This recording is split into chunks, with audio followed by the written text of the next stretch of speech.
actually live, and I am waiting for other people to join to talk about the YouTube shooting, the YouTube headquarters in San Francisco, San Bruno.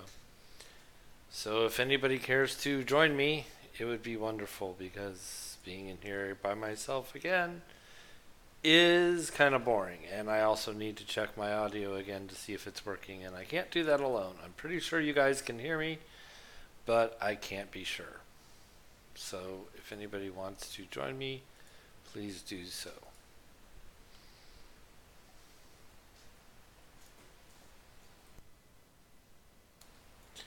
I am waiting. I'm also going to share this out on the Great Debate community. This will be the first stream I've done on Discord in a while, so please join us.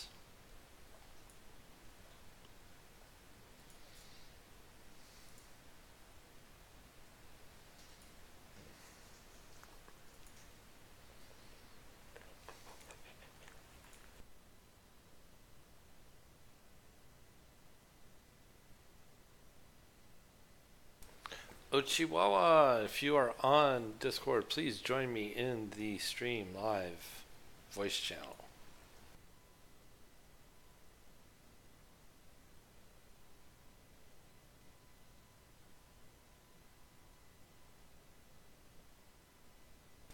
My audio is good, but I don't know if anybody else's will come through. I got a new mixer on my computer, so we'll find out.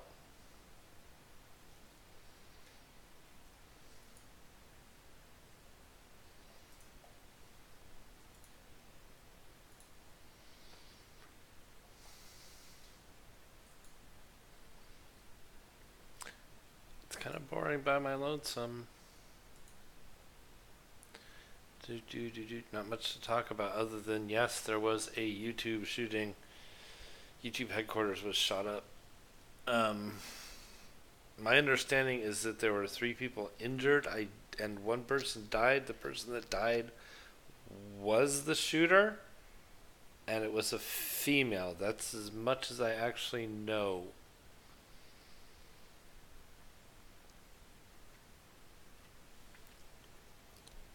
Besides that,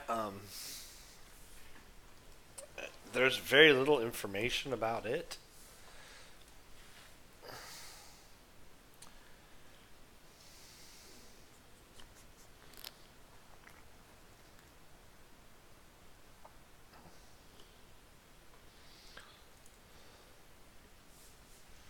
Let me see if I can get people's attention. Going into general and saying I'm streaming.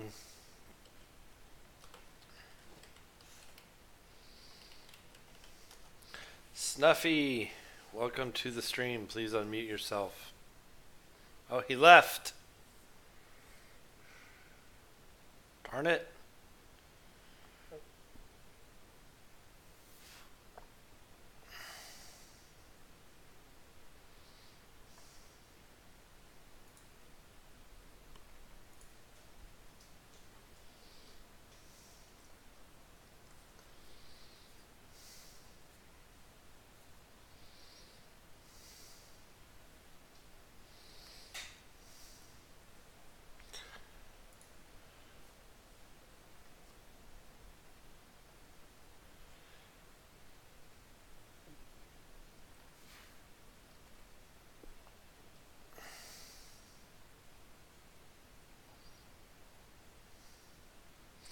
Now, some people might want to talk about it. It does seem to be just your basic murder or suicide, but I actually saw something on Brand the Law's channel that said that it was actually a somebody was actually starting what appeared to be a conspiracy theory right there on Brand the Law's channel. And I was like, can we not do this? We really don't need to do this by default. Can we just take the information as it comes out instead of trying to speculate to the point where absurdities come forth?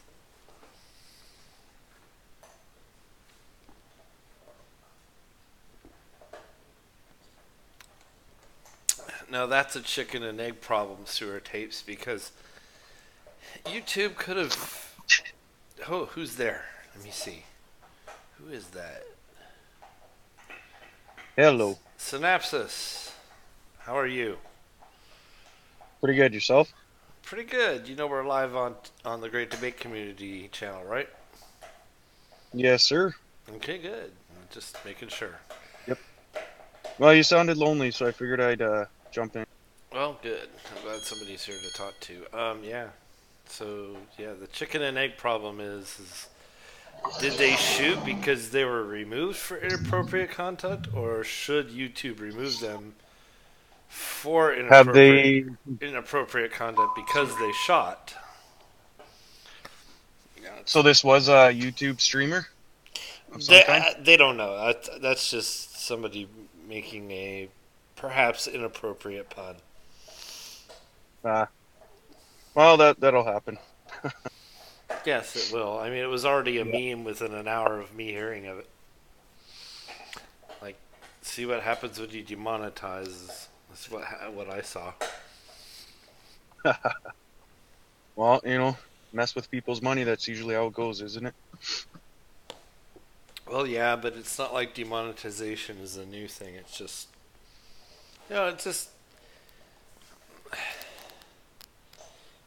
I'm wondering if maybe Debbie went off the rails and I hope not, decided to because go.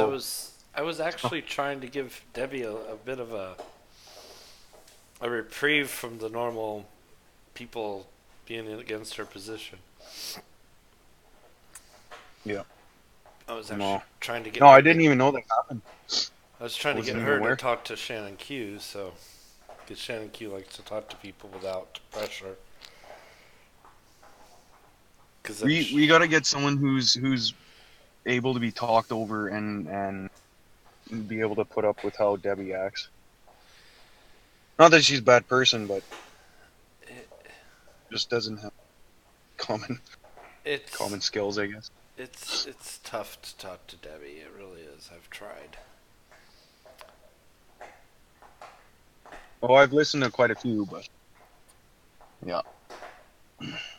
Do you think So this will be the straw that breaks the camel's back for the gun debate in the United States? I don't think so. I honestly, the problem with the gun debate is it's nobody wants to have it. Honestly, that's Yeah. what it boils down to. Is nobody who can actually do something about it wants to have it. Um, Sure. and then the question is what do you actually do about it? Because there's so many widely varying opinions on that, myself included. Because I honestly don't think my own opinion is particularly like, hey, take them away. No, obviously that's not a realistic approach. No, exactly. Well, But then you just make them taboo, and you know, look at the war against drugs. It pretty much kicked off even harder than it was before as soon as they started it, right? right, like everybody started doing them. Yeah. It seems like I'd never heard of drugs till they started a war on them. Then I knew what every single drug was. As soon as they Well, did you see the any of the PSAs that Canada put out in the early '90s? no, Oh God, I look back and I laugh, and I'm like, man, this is what they put us kids through. It's horrible. well, I just remember the Dare program in the United States. It was very like I never went through it because it was after my time in high school. But the Dare program Okay. was they started the Dare program with kids in like the 80s in like grade school, and Yep. a war on guns probably isn't a good idea because wars are fought with guns. Yeah, that's a self-defeating battle, right? You'll get your typical hillbilly with 40,000 different guns and 10 million different ammunitions being a one-man army. Well, But I just think of Dragon Man out in Colorado. He's actually licensed a legitimate owner of actual automatic weapons. which are Okay. extremely hard to own in the United States. Like to actually legitimately own an automatic weapon in the United States, they're basically grandfather weapons. The only way to have them is to buy them, and they cost about 30 grand because they're so rare, and you have to go through this insane background check, and it's like $200 just to transfer it. And So it's pretty much like Canada is then. yeah, and then or you can inherit it, and you still have to go through the background check to keep it as an inheritance. Like if you can't pass the muster when it comes time to take possession of the weapon, even though it's your inheritance, they don't let you have it. They'll just take it and dispose of it because it's an automatic weapon. What do you need with that, basically? So what's the details here? G-Man lost his mind, decided to go on a shooting rampage and convert everybody to firebrand evangelistic theism or something? Is that what the story is? Actually, It's Steve, possible, we're Steve. thinking he coerced a young lady to go out and do the deed for him. So, because That apparently has the no shooter influence over any women. None. well, the shooter was a female apparently. Well, you just debunked your own Oh. argument, Steve. It's because the shooter was female. So don't know how that works. You know. Hey, isn't there one girl that is obsessed with G-Man? Like just tongues Yes, his that would be butthole? Shani for Christ. Okay, there you go. Can you guys hear? It was her. Can you guys hear Steve McRae in Synopsis out there in YouTube land? I just want to make sure my sound is actually working. Because Check the outside, so I have no idea. I know you guys can hear me and I can hear you, but that does not mean that OBS is picking it up. Although this new mixer is pretty cool. Oh, if you look at OBS, if you see that desktop audio moving, it's picking it up. Well, I don't use desktop audio. It's one of the first things I do with OBS is disable it. It's a problem because they won't be able to hear anybody you then. No, I use voice meter, banana. Okay, then you're fine. Okay. Yeah, You'll be fine with voice meter. We have sewer tape, Mrs. Snarky, Hamster 54, Aries 106, Brian G, Steve is severely loud. Barney Tearspell. Okay, so Am I coming in pretty good or Steve is really because loud. I'm on louder than you? Yeah, you're really loud, Steve. But everybody else was like kind of normal. Get everybody's mic Way to up to take over the Steve's. room. Well, that's Who is Snapsis? I know that voice. I just can't place it. It's okay. No worries.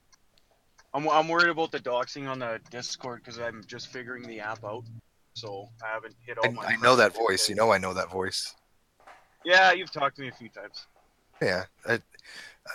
I know my channels too, but I just can't. Do you want me to leave, Steve?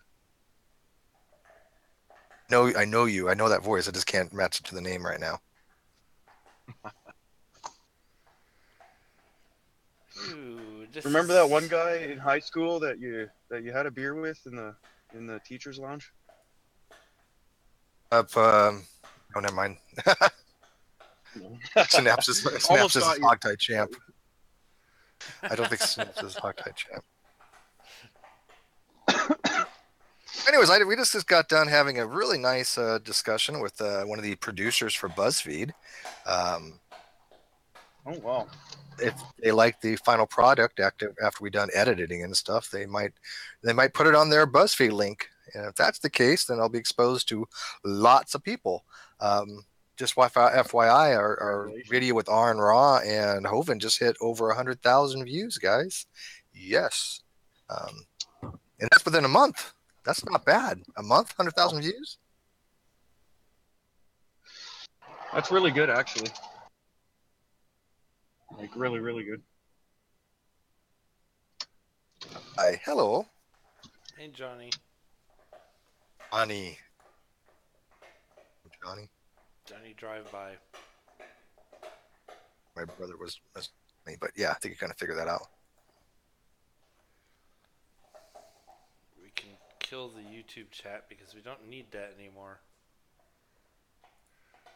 Because it's great. It is great. I love it. I'm so glad we don't have to in-stream record that anymore. Yeah, no, I still do on some of the other things, but it's not as critical, right? Right.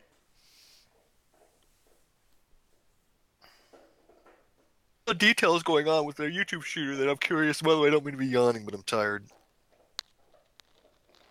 Got another hangout to do later. We might be doing a hangout tonight with Greg Bray, if you remember him from back in the day. Greg Bray. Why does that sound Inspiring familiar? Doubt. He had a podcast called Expiring Doubt, and Turn everybody up? Okay, I can do that. I can't guarantee Steve's going to be quiet, but wait, you want Dave to turn everybody on? up, not Oh, on. guys. Come on now.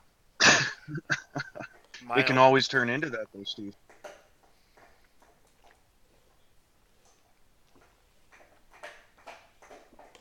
BuzzFeed cries. Yes, I'm sure there's going to be some SJW nonsense about this. Because it is Google related, of course. So which hangout Okay. or video are you putting for BuzzFeed, Steve? Well, we had an interview with one of the producers just on his experience with his video on gay conversion therapy. Oh, okay. That's a pretty touchy topic. Can't get into too much detail on it, but we're all on the same page on it. I mean, I don't think it works at all. No, I mean, you can't brainwash someone successfully forever, right? Best case, you're just changing a behavior. You're not changing, who or what you're attracted to. I don't think you can actually do that. I mean, no matter how much, brainwashing I have, I'm not going to be attracted like G-Man. It's just not going to happen, Yeah. No, that's right. You can't actually change the actual brain state of what you're attracted to. No, you can't. Does anyone know who actually came up with that? The original idea of gay conversion therapy? I don't remember the original. I remember Evergreen International, but that was not the first type of program to try to make that happen, right? So, yeah. What's going on in the top chat, the live chat? Yeah, what's it? Is it the live chat rather than top chat? So, what do they have to talk about for the great debate community? Anything? Oh, for crying out loud, dog, give me that. About had enough. We got to be promoting. Oh, tonight, the Geek Room, 6:00 Pacific time. Red's Rhetoric is going to be having a discussion with, I think his name's Kevin, on flat Earth. We're all going to be convinced by the end of the night the Earth is flat. I guess that's the whole goal, right? They're going to try. I think I have a better chance of being sexually attracted to G-Man becoming a flat earther.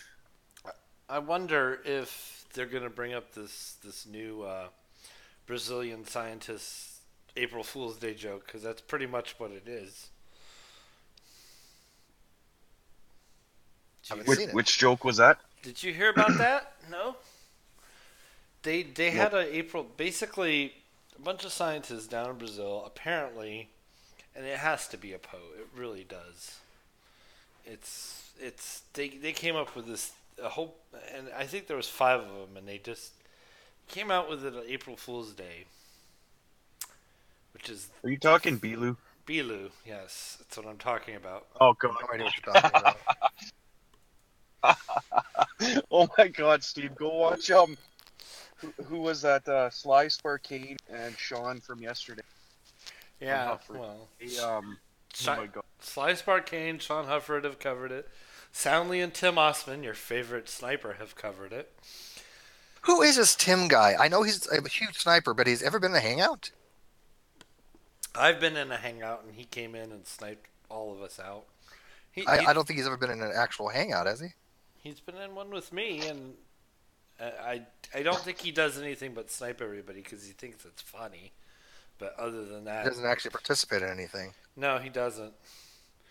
but he's definitely like an anti-flat earther type person. He's not like a flat earther or anything like that. He just thinks sniping people is funny. Yeah. Well, anyways, back to this Belu stuff. Basically, they came up with this alien who talks through a bush because he doesn't like the air, and he told the secrets of flat Earth and concave Earth, and yeah. Yeah. The funniest part was Globebusters were praising him, Jeranism, all them guys. They were praising how good this video was from 2011, and the Slice Bar Kane and Sean were talking about it and laughing about it, and then in the chat they started saying "Hail Belu," because of course Globebusters washed over the Belu part because Belu is this alien. So Heck, that's legit. A true story. oh god, man! And they're running on their heels at the speed of light. They're going backwards in time. They're running away so fast because. Well, Yeah, my true story. True story. first hint Wait. to me, it was a Poe. Is first they say it's that gravity is not a thing, which is typical for flat Earth. But then they try to use gravitational lensing to explain how light works. Cake in it too, don't they? Yeah. Mm-hmm. Somebody asked me, Steve, you used to define yourself as an apatheistic apatheistic atheist. I was an apatheistic agnostic theological non-cognitivist. But I've dropped the theological cognitivist because I've worked through that, so I'm able to actually think that the propositions do have an truth app to it. So I have no problem with that. So I'm no longer a theological non-cognitive, and even then I was only a partly theological non-cognitive, and it was more of a conflation between that and atheism. So no, I'm not that any longer. I'm still apatheistic only for the fact that I don't really care so much whether God exists or not. I'm more interested in the conversation than anything else. So when I say I'm apatheistic, it's not like I'm really want to determine whether God exists or not, because I don't think there's any way to actually do that. If God wants you to know he exists, he'll let you know. I don't think you're going to be able to go find it in a book or anything like that. But I never call myself an atheist ever in my life. I've never once in any video ever said that I'm an atheist in any way, shape, or form. Steve, do you still hold to the? We were having a discussion late night one day on Edie's channel, and you said if we ended up exploring the universe in your lifetime, and no one ever found life ever anywhere, you said that's a pretty good check mark towards a God kind of thing. I think that this is particularly from my position. I think that if we never found life anywhere else, I think you'd be justified to have a belief in God. It wouldn't actually confirm God, no, by any stretch of the imagination. No. But I think that certainly, if I had to move that probability over, to find out we're like so unique in the entire freaking universe beyond all probability, then I think the belief in God is justified anyways for people if they can justify it, right? I don't have a problem with their justification of it if they have a valid justification, right? You can't say I believe in God because a leprechaun told me. I don't think that's a valid justification. If you say I believe in God because I'm doing the research and I think that the stories are legit because this, and this, and whatever your justificatory reason is, I think a theist can meet that. I think an atheist can meet theirs as well. But yeah, I still hold by that. I think that if you went to every single planet in the entire universe and not found a single bit of life, I would definitely think that there was a higher intelligence in play. Don't you? Yeah, no, I definitely agree with that. It'd be very interesting to find that out. I mean, to find one planet in the entire universe. It's also a very difficult proposition to fulfill. Yeah, and it's not really God on the gaps either. Got to be careful because you're not saying, look, I'm not trying to do an explanation of why we're the only beings in the universe. I'm not saying we're the only people, therefore it's God. I'm saying we're so unlikely the only people that, to me, it is a decent probabilistic argument that there might be a cause for that, which is some kind of intelligence, and if you want to call that intelligence God, but I'm not relating it as a lack of knowledge. I'm not saying God, science doesn't understand this, therefore must be God. I'm not Right. making that God of the gaps argument. It's a very distinct, Right. subtle difference there. It's You're a just probability saying, thing. given the probabilities out of all the planets that exist in the universe, which is in the billions upon billions of billions, that obviously if one out of that huge number has life, given the ingredients that we know life contains, it would seem kind of odd. Therefore, it would appear that that might have some outside influence in it. It was just like I asked the other day. I said, is there ever a time where science could ever say God exists? And it's kind of a strange question because obviously science adheres to methodological naturalism, but did exist, and he revealed himself, and the sky parted, and angels came down. I find it very hard pressed to think that people wouldn't be like, okay, I do have a justificatory reason to believe in God, because I've met atheists. I've been on Twitter for days now, running different, I hate to say experiments, but running different arguments, and I've actually had atheists say, look, God himself can stand in front of me, and I would still not believe in him. I'm like, that makes no sense to me. I've been watching Strange your approach. I've been watching your Twitter quote unquote conversation. Oh yeah, you have been following that. Oh yeah, is it not interesting though? Yeah, you're my friend, and we get along fantastic, and you know how I am. And I think you could see by now that the approach I take on Twitter is a very specific approach that I don't take online. It is more of an aggressive, condescending approach because I'm trying to weed out the waste of my time people, right? I'm trying to weed out those fruit on the ground people like I would a creationist or flat earther. I want people that can articulate a good argument and put forth that argument. And you've seen the difference, have you not? You've seen people that go, hey, Steve, I disagree with you, but let me explain why. And we have a good conversation, vice the ones that go, hey, Steve, you're wrong, suck a dick. Right. And there's plenty of those. There's nothing like allowing you to get your free Really? will and forcing their opinion on you. Speaking of Twitter, seems to be Post this right now. Seems like to be an abundance of Twitter today. That's your fault, Steve. Get this. Dun, dun. Okay, let me get this out here.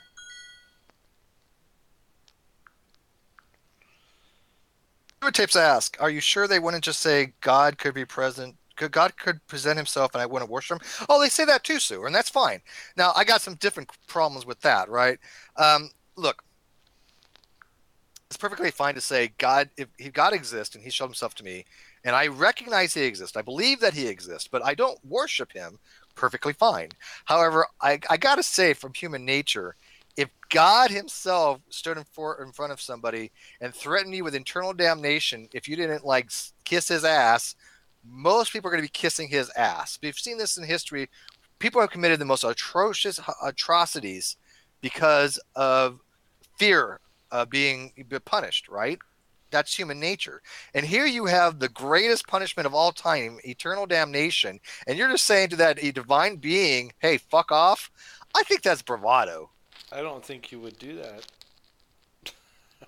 I know, right? I mean, there are people that say God's evil, and I would tell them to fuck off, and maybe they might. I'm just thinking when it came down to the for meeting the road, most of them would be quaking in their boots. And I wouldn't, right? I would be like shitless, but whatever. Right. Well, in my question, I'm not saying I wouldn't have questions.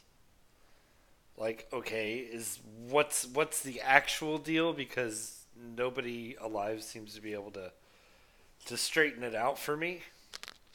So I'd kind of want to know, like, hey, what's the scoop here? What's the actual? What is it you actually want? But I have a lot of questions for him too, right? I mean, there's so many things that don't make sense if God exists, and there's so many things that don't make sense if he doesn't exist too, if you think about it. I mean, yeah, we could posit there's no intelligent or no God. That's fine, right? But that still leaves a hell of a lot of unanswered questions about the nature of the universe. Well, yeah, of course. I mean, but I don't know is a fine answer too, because it leaves it open for trying to figure it out in my head. Yeah. Do you want me to read these questions? Or you want to read them to me? Because people are asking me a bunch of questions, and I don't mind it. So, Dave? Oh, which question? Oh, I didn't realize we were looking at. Like Manifold just asked one. So justification for God is ancient stories by primitive tribal savages. Modern stories far more scientific and coherent from are obviously fiction. Um, Yeah, Here's the thing. I mean, if people believe the written account for things, and they have some reason to do so, let's say they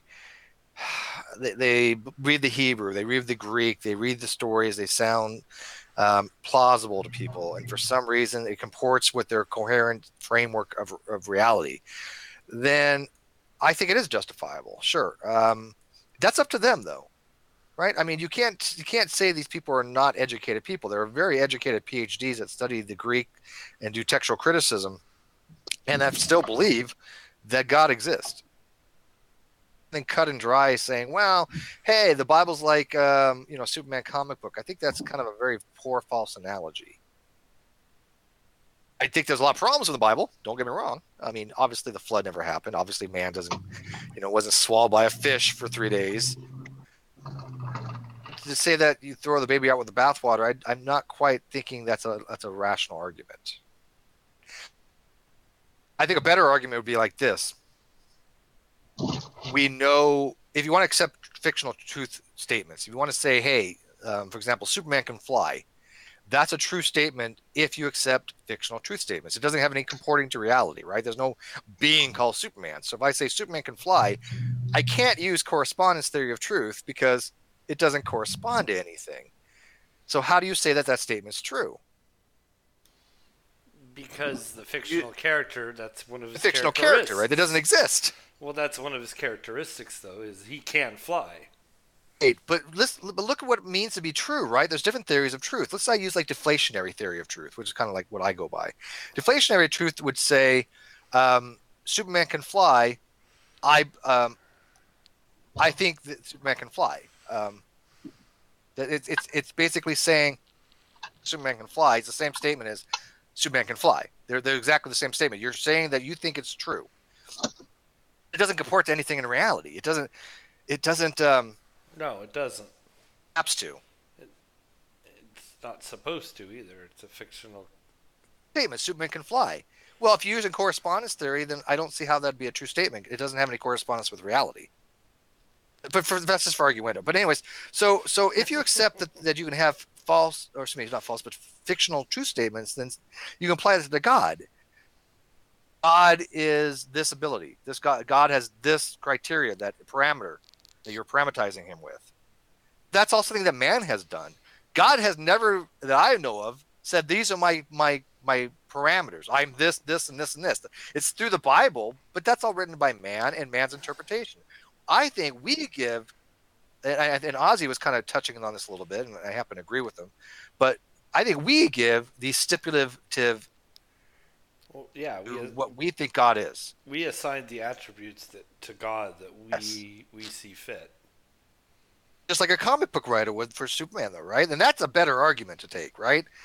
So if somebody's going to say, well, we know Superman's fictional, therefore God's fictional, that's a, come on, people can do better than that. They need to start using better arguments and saying, look, we know that we assign to fictional things, and everything we know about God is through people. I don't know if Steve's drunk, Ash. I don't know if he's actually discussing the definition of atheism at this moment in time. I don't really care to discuss the definition of atheism at this moment in time. Spent 2 hours actually discussing if DNA degrades in water. Oh, Lordy. Ronnie. Coffee today. Ronnie. I can only drink about once a week, and even then, it's like 2 beers and I'm toast. Did you see my response to your picture from 6 years ago? I said, so what the fuck actually happened? No, true story, right? I can't believe that was 6 years ago. Oh, man. The ladies, man. But hey, you know what? When I say I had the chicks, I wasn't kidding. I did pretty well. Well, if we could all go back to 6 years ago, I was still in my 30s at that point. So That's a better argument to be made if you're going to like try to come from justification for the atheist position, is to do it that way and say, look, we know that these attributes for fictional creatures we have established. Therefore, the probability is high that we have established the same parameterizations for any gods. And that's a good argument. Probability arguments are I like probabilistic argument well, I just because look that's at your it. justificatory reason for believing something. Well, when I look at it, as far as being an atheist, when I look at it, I'm like, how would somebody come to the idea that a God existed in the first place? I look at it like this. I'm like, if I was in a world, a human being in a world where I didn't understand how anything worked, because science is kind of a new thing, and 2,000 years ago, or even 4,000 years ago, for example, understanding of how things worked was very different. So, if we heard lightning and saw, if we heard thunder rather and saw lightning, we might actually try to find a explanation. And when we couldn't find an explanation, we might say, well, we tend to anthropomorphize that, and okay, so we just invent Thor to say, hey, he's using a hammer to do that. And that's, I know. I think we do relate things that way, and I do think we anthropomorphize these concepts, and we also look from prior experience, right? We know there's a mommy and daddy in most things, right? We know there's to have a baby especially back then, it does require a male and a female. I mean, now we have medical things where maybe not so much, but back then they noticed that, right? So it makes sense for them to kind of say, look. The woman gives birth, therefore Mother Earth gave birth to us, kind of thing, right? And invent a deity, mother goddess position around that, Gaia, right? right. And then when we see things in the sky that relate to the seasons, that tell us when to plant food and when to harvest, and when we're halfway through and it's okay to feast, so we don't waste food, because that's what the winter solstice was. And we start. It's doing it. I got here late. Has anybody made the joke that the YouTube shooter is helping to erase the gender gap among mass shooters? Too soon. Is it ever? Wait for Sargon of Akkad. He'll pick that one up. If you can't show it, you don't know it. Well, yeah. Good one. If you can't show it, you don't know it. But the problem is, I agree with I don't know is a perfectly acceptable answer. But at the same time, I don't know it, and I don't agree with that. Neither does a theist. So which one of us is actually correct? I could kind of see it. Here's the problem with that. You can't show it, you don't know it kind of approach. Epistemologically speaking, there's certain parameters of what it means to have knowledge. There's a tripartite approach, which is basically either justified true belief or what's called reliably produced true belief. And to have knowledge, you have to meet these three conditions. It has to be true.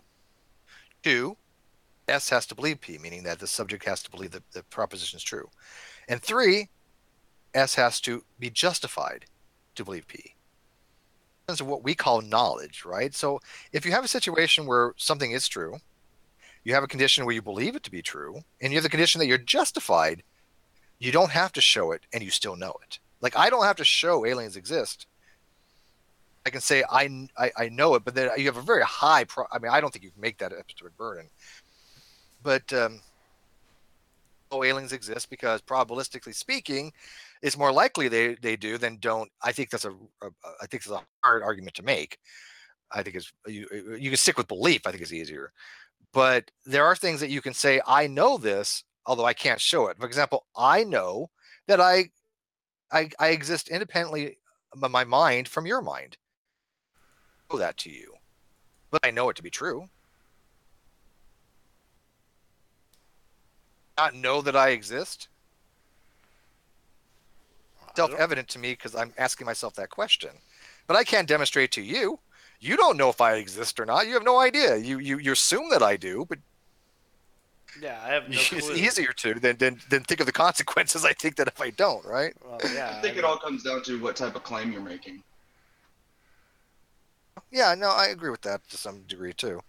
Right. I mean, look, if I'm claiming that evolution's wrong, I need to demonstrate that why evolution is wrong. Absolutely. Yeah, I I think don't what have to do a happens is damn people thing. generalize their arguments a bit too much, and that's my problem with if you can't show it, you don't know it, because that's too general. Yeah, I mean, well, that's what I kind of noticed from a lot of the uh, and you know what's I hate using the term atheist out there because it's just like, look, I shit on flat earthers. Let's be realistic. No offense, Uber. I shit on flat earthers because we were just popped in. Let's give him some rolls, can we? Yeah. Some rolls. I'll give him a VIP and I'll give him member, and you should be unmuted now. Stop it. I was giving a member and you were giving a member and we kept stepping on each other. Well, I server unmuted him. So Uber, your server unmuted. You might need to leave and come back, Uber. Anyways, like I said, people are. Here's the funniest thing, and I was going to do a video on this later, and I still might. At least a hangout, right? When people love when we shit on flat earthers and creationists, and don't get me wrong, I enjoy it. Not gonna lie, I enjoy it. I've been doing this for years, and I think it's fun to shit on them if they're the kind of flat earther or does not want to learn anything, right? Well, you know the types. Mm-hmm. The person that says, I'm a young earth creationist, but I'm willing to have a conversation and learn, I'm not going to shit on them. I'm going to try to explain to them why they're wrong, right? Well, of course. It's that same reasoning against an atheist who puts forth the just as dumb fucking arguments. All of a sudden, you're a moron, you're trolling. I mean, you've seen this, Dave. You've seen the tribalism that happens. And I need to come up with a name for that paradox. I was going to call it tribalistic tribalism paradox. I don't know if that's good. I don't know if it's tribalism or. Let's come up with a paradox, because it is a paradox, right? And it's a vertical paradox, meaning it's not a true paradox, but a vertical paradox is a paradox that's looks like it's a paradox, but it's really not.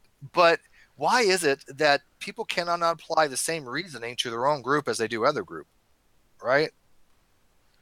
Tells me something very stupid like, there's no reason to have philosophy or logic. It doesn't do us any good. My brain crashes. You're muted, Uber. You're muted yourself, I think. You might need to unmute. No, I'm muted because there's a lot of background noise around me. Okay, that's cool. So I mean, Dave, and let's be honest, full of the people on Twitter, well, even you got to admit, they're just dumb fucks. Oh, there's a lot of dumb fucks on Twitter, yeah. Okay, and some of them are atheists, correct? Oh, yeah. Any group has dumb fucks in it. Exactly. So when you shit on them... Yeah, but when you shit on them, right? That's when all the other atheists go, look at this person. We need to protect this other atheist. It's like, no, help him get better arguments. Protecting him is not helping him in any way, shape, or form. No. Because my whole goal is to have atheists have better arguments, I think, right? Mm-hmm. Well, yeah, but it all comes down to how mob mentality works. They get into a group, and then they latch on to anything of contention. Agree. Yeah, I agree. Paradox that people will use ration and reason when you attack somebody from someone else's group, but when you attack one of your own, all that shit goes out the window. And so when I hear people saying, look, there's an atheist cult out there, like Dean loves that, right? Now, I know he's full of shit. And I know that the vast majority of atheists are good people with rational, coherent positions, right? And I'm friends with a lot of them, and I have the utmost respect for them. In fact, we pretty much believe everything the same thing. I mean, my belief and their belief are completely parallel. It's just that I use a little different epistemic framework and different labeling, but pretty well the same, right? I mean, so see somebody making very, very bad arguments and you see a cult-like mentality, you got to call it out. You got to, no matter what it is. And so, yes, I know Dean's referring to these very minute group of a subgroup within a group, and I see it too. But then he makes the mistake as he applies it ubiquitously among the group, and I think that's where the problem lies. So when you say, "Oh, the atheist cult," there is no grand scheme atheist cult, right? Manifold brings up an interesting point, though. He says you're putting the fictional category of gods into a privileged position from anything else, without any. But here's the reasoning for that. I mean, if you ever read 2010, writes a paper on the Russell Teapot argument, and his argument is very, very good, and it's saying that there's a bad argument to be made to put God in the same category as Santa Claus and the same category as leprechauns or Russell's teapot, because God is being posited as an ultimate explanation for things. To the theist, right, they are positing that. They're saying we believe that what we see, and they could use natural theology, as God as an explanation for something. And like Santa, we're not positing Santa as an explanation for something. We don't say, hey, there's presents underneath the tree. I'm positing Santa does this. We know Santa doesn't exist. Now, however, and by the way, I was going to have a video on this too, and I'm still going to have a hangout on it. So please, if you guys want to join me on this, please do. And the hangout's going to be about, there are actual atheists out there who refuse to say they believe God does not exist. Get around this for a second. This has nothing to do with God. This is something we actually have observations for. We say, okay, let's for example say we do want to have a hypothesis, and where do the presents come from? We have seen parents buy presents for kids. Matter of fact, every single time they have kids or some presents, they're from a friend or family. We've never seen a man in a red suit do this. Okay, so that the hypothesis is more toward, somebody doing it rather than Santa Claus.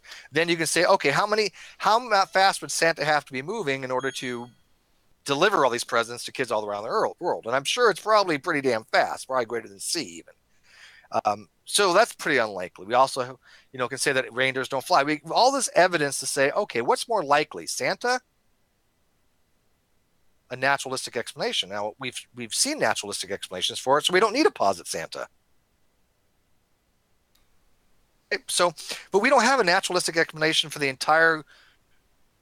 We don't have one yet. So the theist is positing, okay, well, maybe there's a grand creator for all this. So it isn't a different category, and I don't think it's fair to make these analogies where, oh, well, God's in the same category as leprechauns. If that was the case, it wouldn't be the great debate for 2,000 fucking years.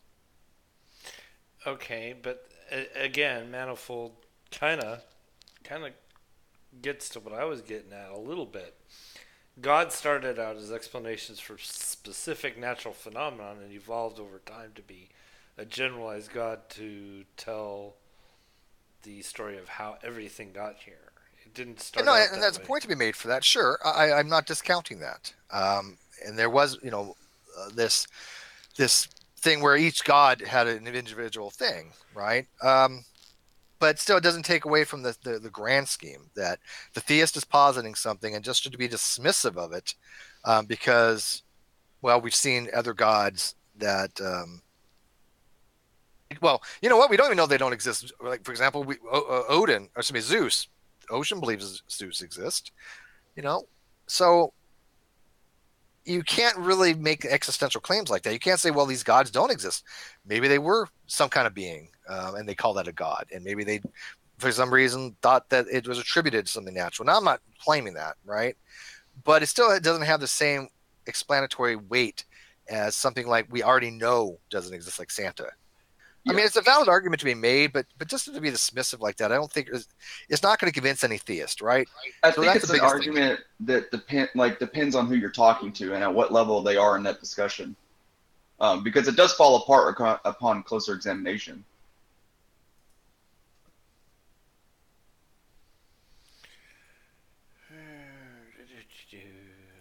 What falls apart? Well, if you're comparing Santa Claus to God. categories, Where'd he right? go? And I definitely don't think it's going to be a very persuasive argument to a theist, right? If I say, hey, Santa doesn't exist, therefore God doesn't exist, you're just going to get the backfire effect, right? I don't know any theist is going to go, God damn, I never thought about that. Yeah, you're right. I don't believe any longer. Hey, Soundly. We got a lot of people that are joining. If you want to Soundly's here. Hello. Hello, Mia. I have Hey, Stan. Hey, Soundly. yeah, I have some opinions on this shooting. Okay. So basically, I think the problem here with this thing is that there's so many shooters in America, and a lot of them are attributed to black people.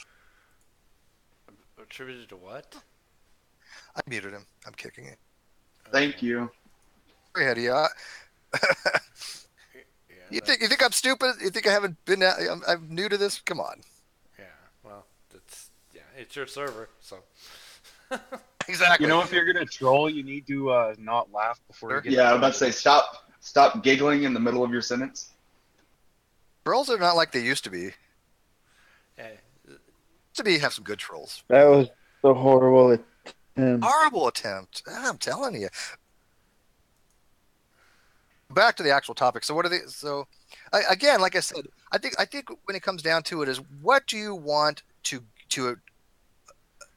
what do you want to accomplish when you have these discussions? Want to change the mind of the theist? Do you want to get rid of the conversation and not even have the God discussion anymore? What is your goal? But to sit there and say, well, my argument is now God is on the same level as Santa, it's not going to be convincing anybody. So why bother? It's just going to, that's like saying, oh, well, God's just a sky daddy. It doesn't have any value to the discussion. Now, again, if you want to take a different approach and say, look, we know that we attribute these properties to some fictional character, and we know that everything we know about God is through people, and make a relationship that way. That's a fair justificatory reason to be an atheist. I have no issue with that. Good, but that's not the argument I see people making. The more popular argument is, yeah. Like I said, I don't really see very basal arguments convincing anybody. So if your goal is to convince anybody, just to say, well, thing is Santa, even Sanford's Encyclopedia of Philosophy says it's a bad argument. Don't do it. It even says, all it does is it just on the conversation. It just bogs it down with meaningless, bad analogies. So I agree with them on that. I think people need to realize who they're arguing against when they argue. Like, I was listening to Steve, I was listening to you guys debate Kent Hovind, and it was driving me nuts because you guys kept bringing science, he kept bringing Bible. Like, you can't argue with something that somebody's already thrown out as evidence. I know, I agree with you. It doesn't make any sense. For example, the whole thing with Kent, we're not there to educate Ken any longer, right? I mean, most of us don't give a shit. We all know he's a con man. I don't think for a second he doesn't recognize the fact that he's full of shit on a lot of things.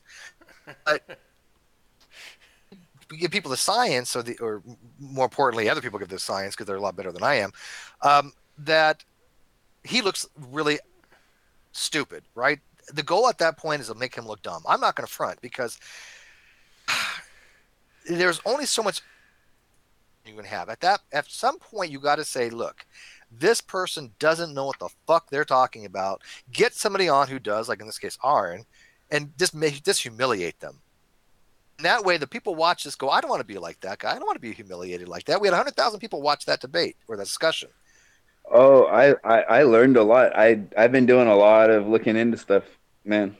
I've been doing my homework. That's the greatest I've thing been I checking can stuff do. out.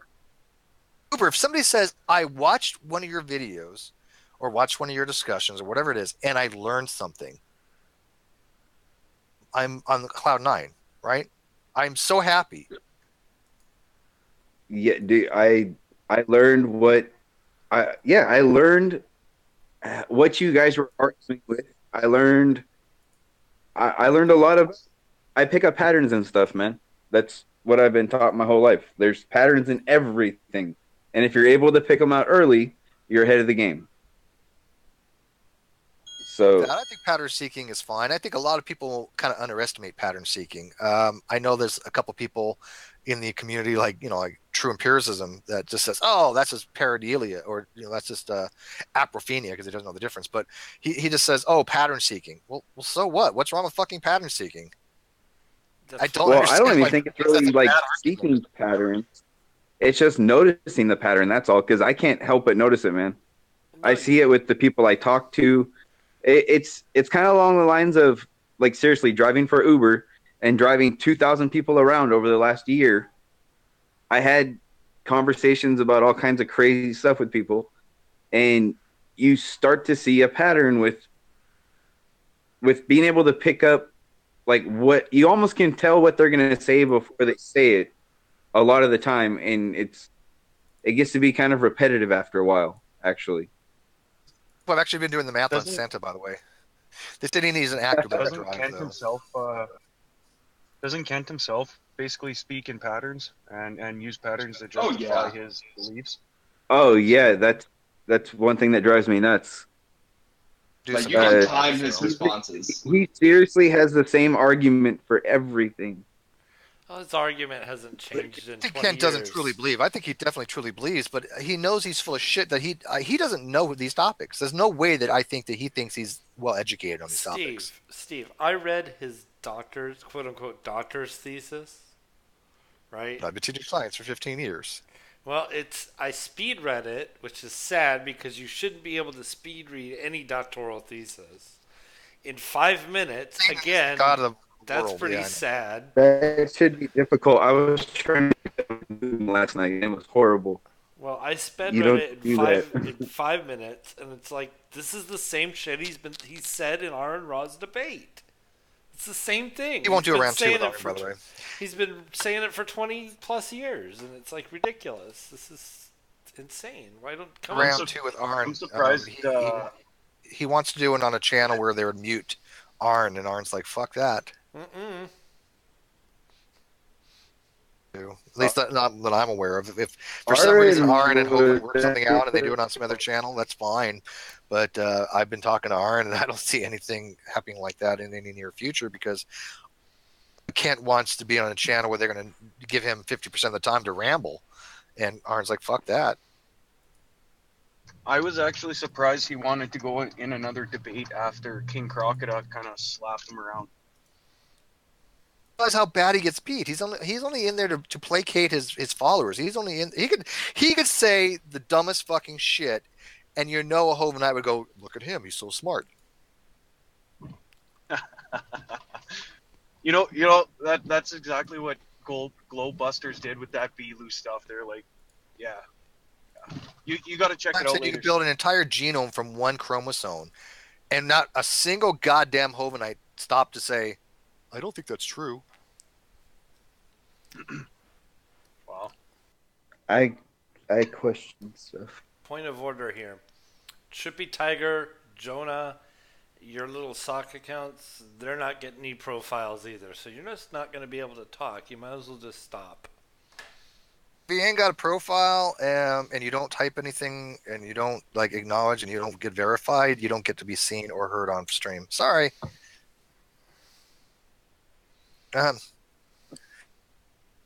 Is that really soundly, or is that Yeah, that's actually soundly. I don't know why he's muted, but it's soundly. I'm just listening. I like you, Soundly. I appreciate that. Good man. You're a good egg. I don't care what they say about you. Who's they? All the flurfs? The Illuminati, shills, all the flurfs. Yeah. Oh, the Illuminati are my friends, man. They Hey, well, they cut us checks, Steve. Don't you know? Don't mind talking to quite a few of you guys. one of these days, Flat Earth won't even be a thing. But until that day, oh no, trust me, What's it will always be a thing, dude. But it always has been a thing. can come back with But YouTube. besides that, When people said, "Oh, I can go on YouTube and say the dumbest fucking things," and people believe me.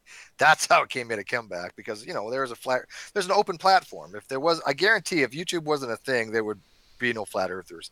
The original Flat Earth Society was meant to be a joke. Oh yeah. The internet in general is a platform where all of the village idiots can find all of the other village idiots. I should say the internet in general. I mean, it's a double-edged sword, right? I mean, think about it, Stanley. You're We are not all young. talking on the internet right now, guys. So But think about this, think about Uber. that one. We had these weird things. They were called books, and you had to go to this big building. They were called a library. Was it library? Was that what they were called? And it was a lot of different things, right? I mean, we collected books. I collected books. I had bookshelves. I liked to read when I was growing up. Still have a bookshelf. And now, I mean, do you got books, Dave? I do. I actually keep them. And nowadays, you can still have those things, which are great, but you have information available at your fucking fingertips, and yet I've seen people get dumber. Yeah. It's a paradox. I've always wondered, is it actually the internet making people, or is it the internet just revealing the dumb people that already exist? Hey, Dumb. since I'm talking to a bunch of you guys, and pretty much all you guys believe in evolution, can I ask you something really quick? What would be acceptable number for the probability of evolution? Would you say 10 to like an acceptable number for the probability of evolution? Okay, define what you mean. This is where you have to ask, what do you mean by evolution? Well, the probability of just a single cell organism coming together to create life. Well, life would already exist. Hang on. If there's a single cell organism, it would already be alive. Well, whatever it takes to create that life, okay, what would you give an acceptable number to? Yeah. When It's not in the evolution. first during You're talking about completely different things. So I'm asking you what you mean by evolution, and you're telling me something that's not evolution. So I can't give you an answer unless you're more specific. Okay, so when you run through like the basic theory of evolution, right? The Earth formed, That's okay, evolution. and then after the Earth formed, okay, so Wait. You just went from theory of evolution to nebular hypothesis. well, no, different topics. okay. How did life get on this rock? That's not evolution, though. So you want to talk about evolution, or you want to talk about something else? Because I got to make sure that we're on the same page here. Do you want to talk about the probability of evolution, or do you want to talk about the probability of abiogenesis? Not the same thing. Okay. Because abiogenesis This is Terms here, so I'm being really nice. I'm being very, very generous here because I'm not defining anything. I'm letting you define it. right.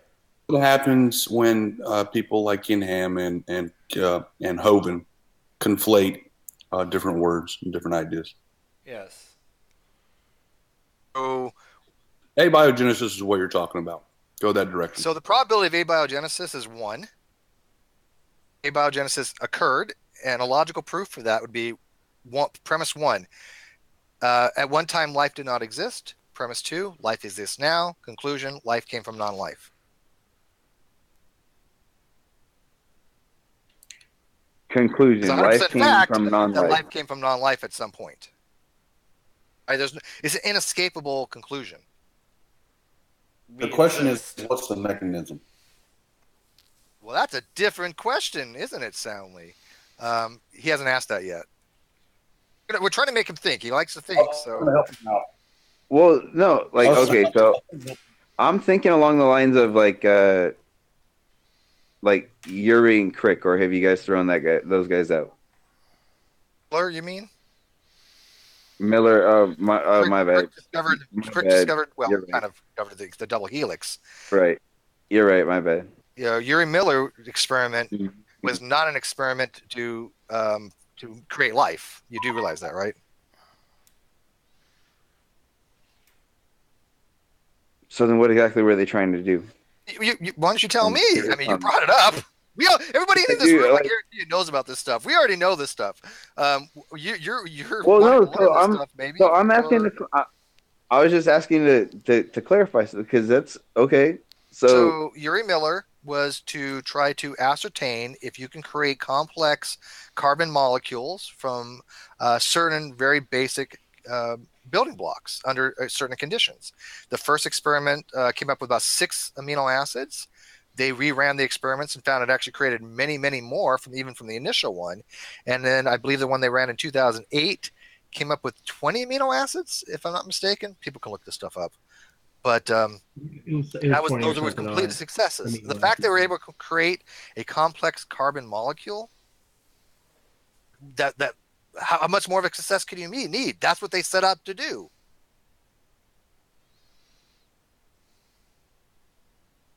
Curiosity, does anybody here in the hangout disagree with that? Not at all, Steve. You answered it exactly as I would have, pretty much.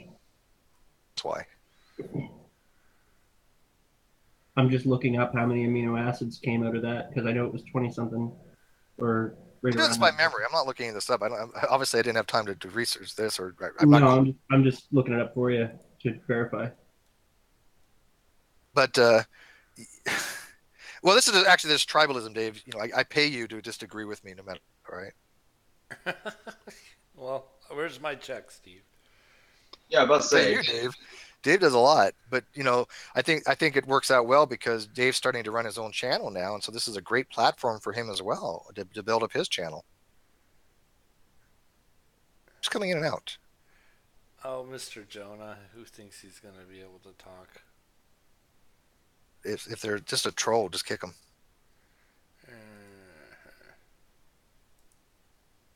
I'll just kick them. The article I'm looking at just says well over 20, so I'm not sure the exact number. Oh, there's only 20 natural amino acids, though. I don't know. There might have been more, you know, that, yeah. That's the Uri Miller experiment, right? So the Uri Miller experiment, this notion, like G-Man gets it wrong all the time, that thinks that the Uri Miller experiment was supposed to create life, that's just complete bullshit. The other thing even remotely like. Says after Miller's death. Yeah, but what they created was completely deadly, though. So wasn't amino acids? They're not deadly. How is glycine deadly? It was amino acid. Well,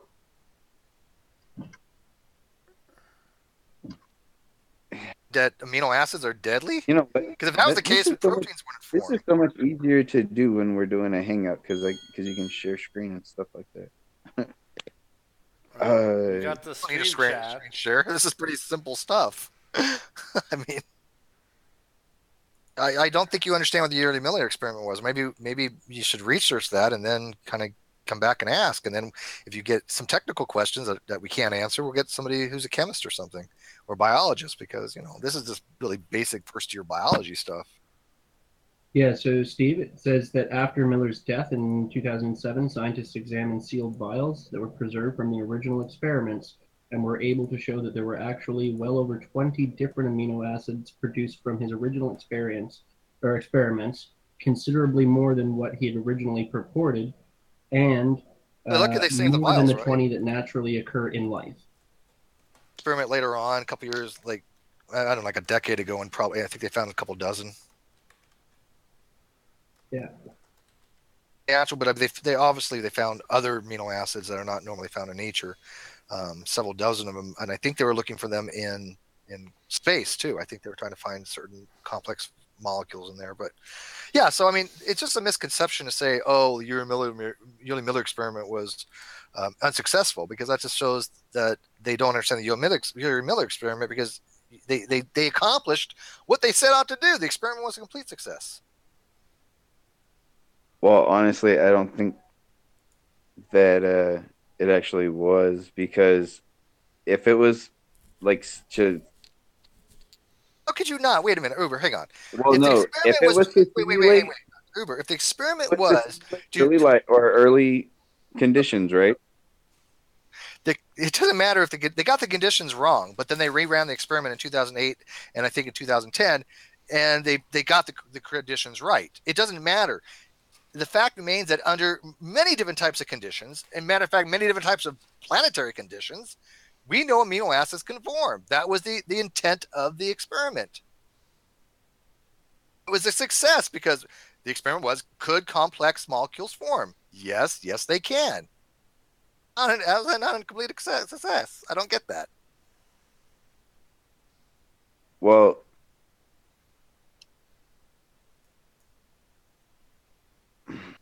experiments in history. You don't think it would be famous if it failed miserably? No, famous. I mean, experiments that fail don't get popular.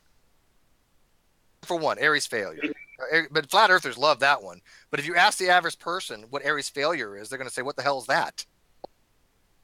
Basically, Because the it's a failure. experiment wasn't to prove that that's how it happened. It's a proof towards it can happen. You know what I mean? okay, I can understand Nobody here that. besides Soundly and Uber probably has ever heard of Aries failure, just out of curiosity. So the Actually, outside I'm chat not can't sure see, but we have a that. lot of people in the room right now. I can honestly say I haven't, but that's because I don't look into that type of stuff that often. It's not my Yeah, field. it's I've just heard it something thrown that most around, people but I probably would not know. If you walk up to the average Joe Schmuckatelli and say, "Hey, do you know what Aries failure is?" They're going to be like, "No fucking idea." Why would they? Because it's failure. They're gonna say, "What kind of car failed? What broke down?" The Aries K. Exactly. Is that the new Samsung phone? The only reason we know what it is because it's become a damn meme. Pretty much. Yeah, flat earthers will love to latch on to anything, right? You ask them like Michelson Morley, now they don't understand it. And when they get into Sagnac, oh my God, are they lost? And even I don't understand that particular argument too well. That is a very difficult concept. And I'm not even remotely qualified to really get into that one. But Michelson Morley, it's not a difficult experiment, and yet they still think that somehow Michelson Morley demonstrated geostationary conditions. And I'm like, how the frick did you? How Soundly, help me out here, wrap my head around this. How does a geocentrist, in any way, shape, or form, think that the Michelson Morley experiment demonstrated geostationary when all the Michelson Morley experiment did basically was say, look, we have two competing hypotheses. We have relativity and we have Lorentz ether. Well, it demonstrated we don't need Lorentz ether. Theory of relativity, which has been demonstrably confirmed how many times over. We don't need Lorentz ether, correct? Is that not the case? Experiment, and for some reason they conclude the opposite, but you can never really follow their line of reasoning. That's the problem. You know, all they know is these catchphrases, these terms, or these experiment names. Experiment name, and then they say flat Earth, but they don't put her in one sentence. They don't ever. Yeah, no, I see that. Yeah, I see a lot of that with. We go back to like the whole atheist things on Twitter. They do the same thing. They love throwing out catchphrases. You know, some Hitchens quote, and I love Hitchens. Don't get me wrong, but they just don't understand that a lot of these quotes sound good, but when you really look into them, they don't really hold much water. It's why I don't typically try to quote people as an authority, even if they are, because they can be read a multitude of ways. Right? They only know these little tropes and attitudes and whatever the hell they call it. You know, it's just it's not really effective means of argumentation. Well, also, you're not actually saying... It was 40. I just looked it up. There was 40 amino acids found in the 2010 H2 sulfur-rich spark discharge. I did look it up. 40. That's considerable. Hey, can I bring it back to Hovind for just 1 second and say something about him? Sure. So I was thinking about, I think the trick of Hovind is a lot of the people who follow him don't want to actually learn the science, and every time he has a debate with anybody, his structure is always whoa, don't use big words, bring it down, which I think is twofold because. One, I don't think he even knows those words. his and all the other stuff. Everything's honorary. He's a great sixth grader, but after that, I think everything goes downhill. But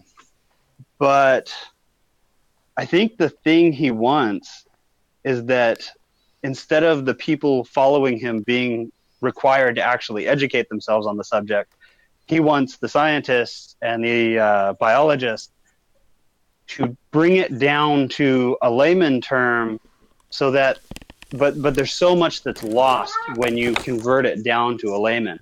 You don't have all that information, that resources, all the stuff that's written, the details, all that evidence. You're trying to sum up, 1,000 papers documenting things into 50 words. It's almost more like a Twitter war is what he really wants, so that nobody can understand what's really going on. And I think his followers, which, shoot, I used to follow him, and I used to love his work, and I thought he was a genius because he would basically make the biologist look stupid from my view before.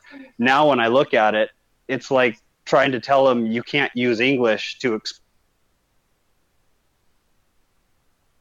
I think you cut out, Foxy. Oh, did I cut out? I think also if you start using the big words, smart people will investigate what those words mean if they don't know. Therefore, they'll start learning the proper stuff. So They'll turn into a Tony. That he has. That's exactly it.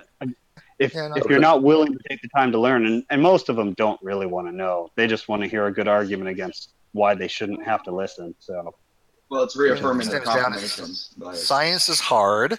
And so, like you said, cramming a shit ton of information down into, an hour discussion that you could half the time with, you're not going to get a lot out. I mean, Ken Hovind basically wants to take a movie, reduce it to a still frame, turn the still frame into a caricature, and add a synopsis. I had 3 years of college crammed down to 6 months. Well, I guess the whole problem. 8 months. I'll say 8 months. So I had about 3 years of college worth of information crammed down to 8 months. That was hell. The one thing literally studying 12 hours a day, 7 days a week. I couldn't even imagine trying to cram down everything there is to know about evolution for evidence. When they say, "What's the evidence for evolution?" Well, do you have the rest of your life? And they don't seem to realize that. Right.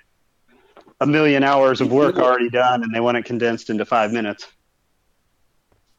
Or a bumper sticker. Yep. When people start actually studying this stuff, is they turn into Tony Reed. Yeah, that's a good point. Yeah.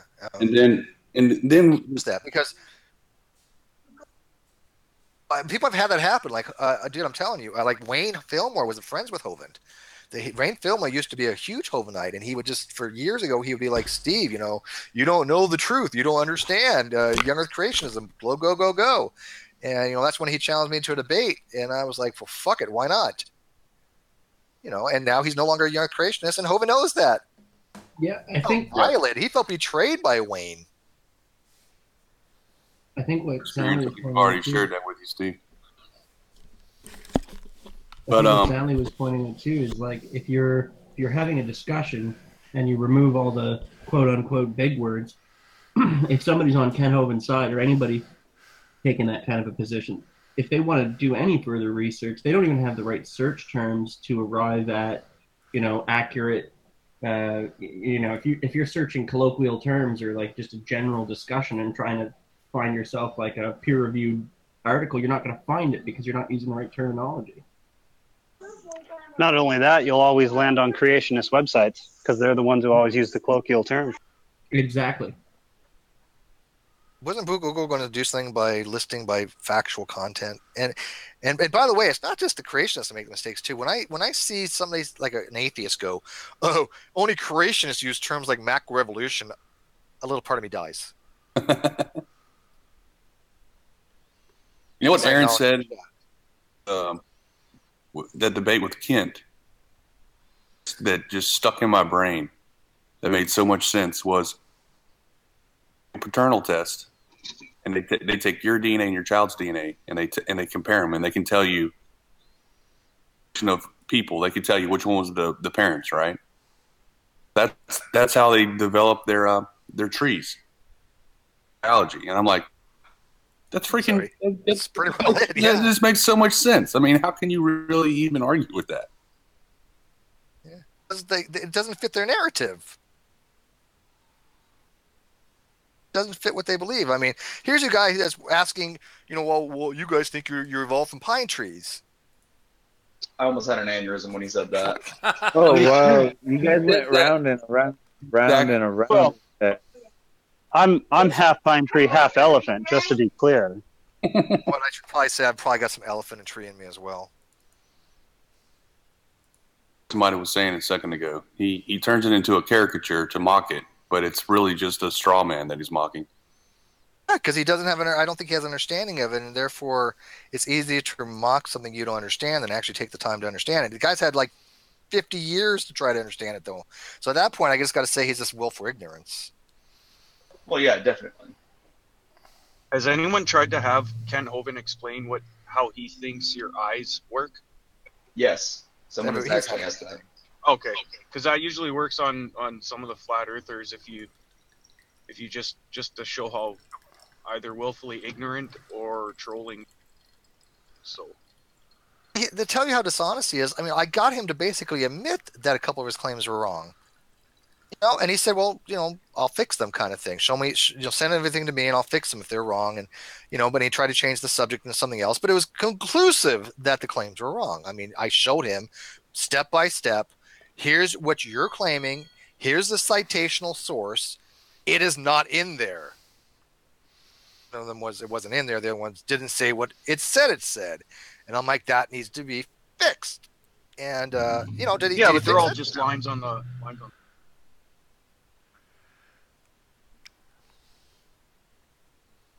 to have his presentations honest or not. He's not there to be honest and put forth correct information. He's there to win suckers over. That's what he's there for.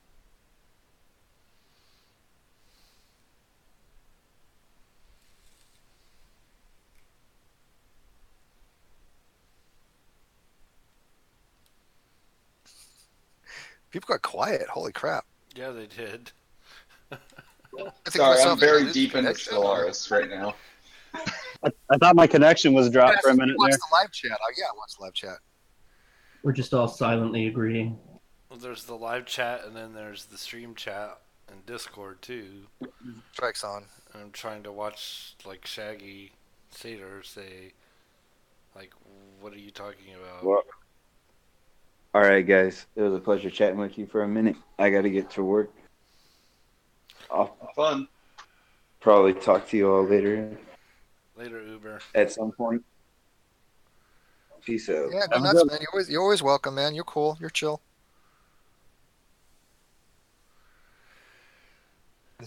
Was that the guy who asked the question about the probability of life starting?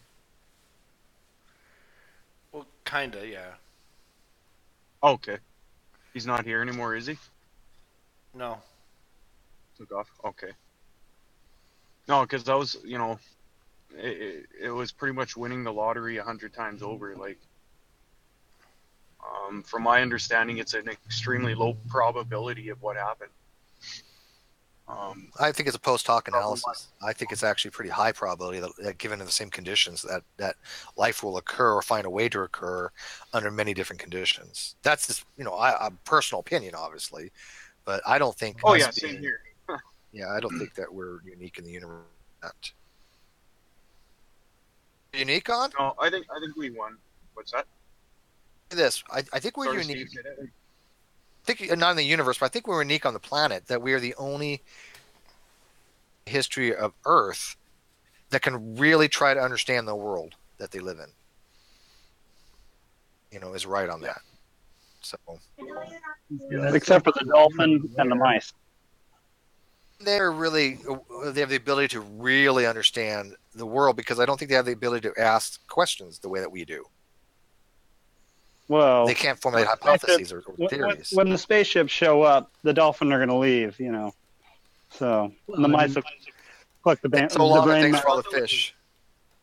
That's right. Do you think that it's possible that dolphins or octopus, which are shown to be very intelligent, are maybe trying to understand the ocean they live in? Like, do you think that's... I think so, maybe. It's possible. Okay, I'll give it that. I think that there might be some reasoning to think that. And I think that maybe in, several 100 million years, you might have a race of octopi that's, really kind of self-aware, building cities, cities under the sea. Who knows? Under the sea. That'd be cool. Octopus are very freaking smart, right? Like...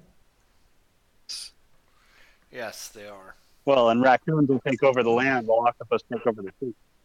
Hey, they prefer trash pandas. I mean, Right. we have a bias towards thinking that something's intelligent or able to ask questions, actually able to communicate. So if something doesn't have the ability to communicate, we probably underestimate them at least a little. I think so. But here's the reality. Since dogs will never produce non-dogs, evolution is falsified. Why? Yeah, but a banana grew an elephant on it, so. I'm not related to no Why elephant? banana. Look, the way it works is the elephant inhales the pollen and the trunk gets pregnant. That's like pine rape. It's pine rape, yes. The pine trees are literally raping the poor elephant's trunks. The They elephant at least both have the commonality of having trunks, right? Yes. Oh no, trunk and trunk doesn't work. That's a homosexual type relationship. Yeah, you can't have two trunks. Trunks can't marry trunks. You can't have that. That's against the laws of nature. Yeah, you can't have two trunks getting together like that. It's wrong. Does that make the elephant female and the tree male? Yeah. It's the elephant at the bottom. Elephant's the bottom. Haven't you seen Ace Ventura, Pet Detective? The second one? Love them. There we go. Hi. Hey, is that Sadar? No, this is someone new. The guy Sadar, man. Yeah, fuck that dude. Hi. Wow. I thought we were friends, Steve. I know how you feel every day is a new day. So I guess that message where you told that random dude I never met in my life that I'm a troll was real, huh? Yeah. You remember that? No, but that's okay. Good. I should forget it too. You're just a nice troll, Vader. Just a nice troll. I'm the kind of troll everyone laughs, not just myself. More of a shit poster. Yeah, but I like to see the difference. You know. I like to see myself as a chaotic good troll. You know, the kind of dude who's here to make everyone laugh, not just myself. Except you never make me laugh. Well, I don't care about you, Muppets. You're a Muppet. You're not part of everyone. One job: make people laugh. Hey, don't lie. There's no way that bagel thing didn't make you laugh, Muppets. But the thing is, the person who made me laugh when they presented it wasn't you. It was Dave. No, I made the bagel meme. Actually, I think it was Dave. I think it was all Dave's idea, and you took it. Wow. Wow. Taking a shit poster's credit away from him. That's considered terrible, man. No, Steve, have you heard about the bagel? Bagel. Anything on the hole that you're going to put in the meme, I don't want to see. Do you know who Debbie is? The flat earther? Yes, I think I did see something. Refresh my memory. So I posted a Reddit tier meme, which was just a bowl of Cheerios, and it had a label on it, bagel seed. And I accidentally used that to convince her that bagels grow on trees. Oh no, I didn't see that. Okay. Convinced that Monsanto was growing GMO bagel seeds. Why is this okay? First of all, if anybody would have said this about anybody else, I'm like, that's a good April Fool's thing, yeah. That somebody actually believed this. But when you say Debbie believed it, why am I thinking to myself, that's not a big surprise? No, it's not. That's the sad part, really. Wait, do you guys remember spaghetti trees? Yes. Yeah. I mean, they were a thing, right? Yeah, they were a thing. Yeah, so people they don't know it. They actually, I don't remember the organization, but they actually convinced people that spaghetti grew on trees by having these pictures of spaghetti growing on trees, and I have this well-written article about it. And Wasn't people were believing this, right? Something like a major news organization that did it as a joke. Yeah, it was like spaghetti farming or something. It's like, really? By the way, I found a perfect mix between flat and round Earth. It's a bagel Earth, obviously. It's a Taurus. How would the gravity work on that, though? Oh, that would be flaky as hell. Like in the middle, you could just kind of float. Yeah. That's where the moon is, right there in that hole. Right. That's why there's low gravity on the moon. That explains it. I tell you what, I did have a reverse situation like that, and I should have known better. But it just, I admit, I got fucked up. Pineapple. There's a field of pineapples. Fields of pineapple. Oh my god. Field. Go to Google and type in pineapple field. How many days were you actually talking to Debbie Soundly? Or was it just that little time I was in there? Wait, Soundly, are you in the debate flat Earth room? Yes, he is. Yeah, Oh yeah, we've been talking to Debbie for weeks, dude. Yeah, we've probably clocked like 60 hours talking to Debbie. It's I've lost complete interest in Debbie, but other people find her fascinating. I don't anymore. Well, Fields, I mean, right? she's definitely now like panning the room and saying that you invited her only to ambush her. Oh, dude, nobody in there is interested in Debbie. She just sort of shows up and says she was invited. Hey, Lemon loves her. I'll have you know. I did send her clown porn. Debbie is a good exercise, and if you want to see what happens when a person who's not rational tries to act like they're rational, so she just starts talking about things. Yeah, dude, seriously, I had Debbie at one point in the conversation demand from me my evidence for the round Earth, and then later in the conversation I demanded evidence for her flat Earth, and she said, "No, go find it yourself. I'm not going to hold your hand." Debbie's mind frame is simple as this. She was talking with George one day on her own little hangout, and she essentially got rid of him to bring in Stephen Christ guy. God. So Worse than she is. That shows where her thinking skill is at. Steve McRae should be in FEMA camps. Wait, what now? Yeah, you should. Stephen Christ did a video. Yeah, Lord Stephen Christ did a video titled something along the lines of Steve McRae. Thank you, Flurf. FEMA camps, and he was saying that once he became like leader of the free world, that he needs to be reminded to put me in a FEMA camp. And I'm like, what in the world, man? Thank you, Flurf. If I tried, right? I mean, it's like I can't believe that somebody that I barely knew, that I've had like 3 engagements with my entire life, felt like he needed to make a video that I was some big threat that I need to be put in a FEMA camp. Whatever the hell that means. Well, the thing is, Steve, you just attack everybody, man. You just go, you lash out randomly and attack. Yeah, Steve, you once did that to me. How could you? Yeah, generally speaking, flat earthers have to take a shotgun approach. About you, that's why. Wow. You know, Steve, if you weren't such a dishonest actor, then people wouldn't lash out at you so bad. I'm not.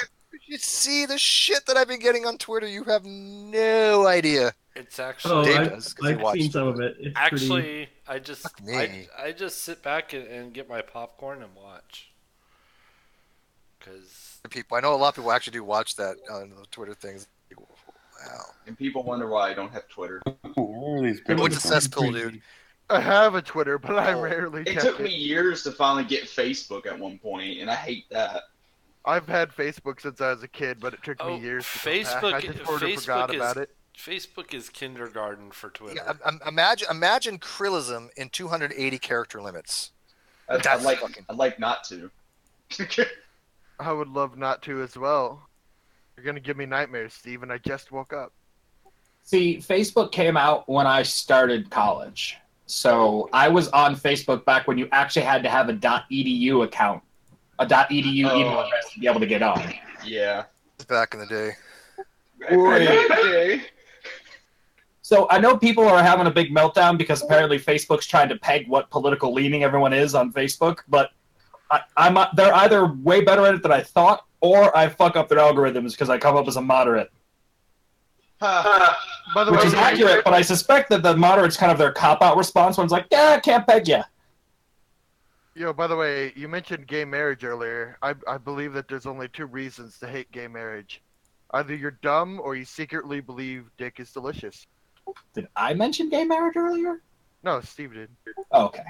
No, he mentioned gay elephants. Gay elephants. I'm sorry, but you know. I like to take I can't remember which comedian said it, but I agree with him that gays should be forced to be married because I'm sick of seeing them all happy and having money and That was Somebody else, right? Yeah. there was the gentleman's rant. The Gay marriage should exact be allowed opposite. because gay people deserve to know what it's like to go through an early, emotionally and financially devastating divorce. Hey man, let's be honest. It's two guys, not a guy and a woman. So there's not gonna the chances of that divorce being as brutal are lower. Let's just be honest. I just asked a You guy assume from the gender of That's- people in gay marriage. Well, yeah, I mean, first of all, that ignores exactly one half of the gay marriage spectrum there. Just pointing Hey, that out. I'm just being honest. The definition of gay is two men. So Whatever. Oh, the definition of So- gay. Don't give so me even that. even That's if like saying one of them- definition of even gay if one of is them was happy. originally a woman, even if Echo. one of them was originally The a woman who definition is of now a gay man, pertains to happiness. Jesus. even if one of them was a trans woman, if she Definitions became are a part of man, the it's priesthood. still gay. The No, word that's gay not- that's not referring true, to actually. gay men is slang. Yeah. I think you have a Gay meant misunderstanding. happy long before it meant homosexual. Hey man, I did ask the guy can't today speak. what the gay agenda was, and I found out the gay agenda does true. It does exist. It's waking up every morning and being fabulous. So, Yes, I'm aware. Actually, I liked. My wife just showed me like a meme just like a couple minutes ago, and it's I forget what show he's on, but the guy's like, "Being gay is not a choice. Being gay is a game, and I am winning." I'm winning. He's the police chief on the cop show that Andy Samberg was on. Brooklyn Nine-Nine or something like that. Brooklyn Nine-Nine, maybe? Oh, okay. Brooklyn Nine-Nine's hilarious. Right, well, the police chief is gay in that, though, like not really open about it, I think. No, he's completely open about it. He's just also super straight-faced about it. Oh yeah, he's like an emotionless gay robot. It's hilarious. An emotionless gay robot. I have a perfect idea of what that would be like, and the only way I can describe it is that lady who played Black Widow in the Avengers. Completely emotionless at all times, even when she's supposed to cry. The fact that you refer to her just as a woman or lady and not actually know who that person is makes me upset with her. You don't know who Okay, Scarlett fine. I'll Johansson call her is? by her character name, Natasha. That's That's even not worse. better. I don't know her name as an actor. I don't even. Scarlett Johansson? She's Oh. been around for a while. Kind of been in, like, Well, her a lot of acting is emotionless. I love That's what- Scarlett Johansson. I think her acting is emotionless. That's why she's so good at Assassin. So I'm gonna say that with the Avengers, a lot of that I think has to do with the writing and direction, because I've seen Scarlett Johansson play characters with more emotional depth. I think Black Widow is supposed to play it close to vest. Gotta That's a admit, little character. gotta admit, of all her characters, is not Black Widow the fucking sexiest? Well, it's because of all that. Yeah. Like her as a blonde, but I mean, that red, just short hair. I admit I like the red hair better than I like her natural hair color. No, I'm with you with that, man. I agree. Oh. Yeah, that red I hair couldn't watch works that for her. shit. What was that movie where she had blonde hair? Fuck that. You. That's her normal hair color, but yeah, that's a lot of movies. You. Cut. I like that red cut that she has. I think it looks good on her. Yeah. I couldn't watch that movie with my parents. I didn't have control back then. Didn't. This is Joking. my theological position. Okay. Who's I just theological didn't. what? I didn't know how to unpack that statement because I lived with my parents at one time, but I could just change the fucking channel because I didn't have to share a TV with them. Well, that's the thing. The TV in my room isn't set up to DirecTV. It's set up to my Xbox, and that's it. Oh yeah, I think we had cable eventually, but my brother and I were not. Scott, did you ever have on or select TV? No. This would have all been coax when I was Okay. living with my parents. Yeah, back in my day, right, we had what's called an analog TV. Yeah. and you could actually tune. You go to like channel 55 on the UHF bands, and select TV was broadcast over the UHF, and so you could tune it a little bit off the fundamental. Excuse me, the fundamental character frequency, and you could get the encryption that they had, or the what do they call it, Scramble. Coding. Scramble, yeah, scrambled. Thank you. It's been so long. The scramble would kind of go away a little bit, and you'd be like, "That's a boob.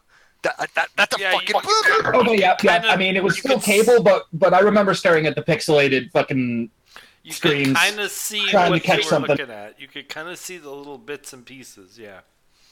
8-bit porn is still hot. So the thing I like to throw out there that almost no one in these days has had to deal with are those filters you used to have to attach to your coax cable for your consoles. Oh yeah, definitely. I remember those. Those were a pain in the ass, and like you had to, so you would set them to channel 3 or channel 4, yeah, and that would be for the physical dial on the TV, and it would take over those channels while the console was on.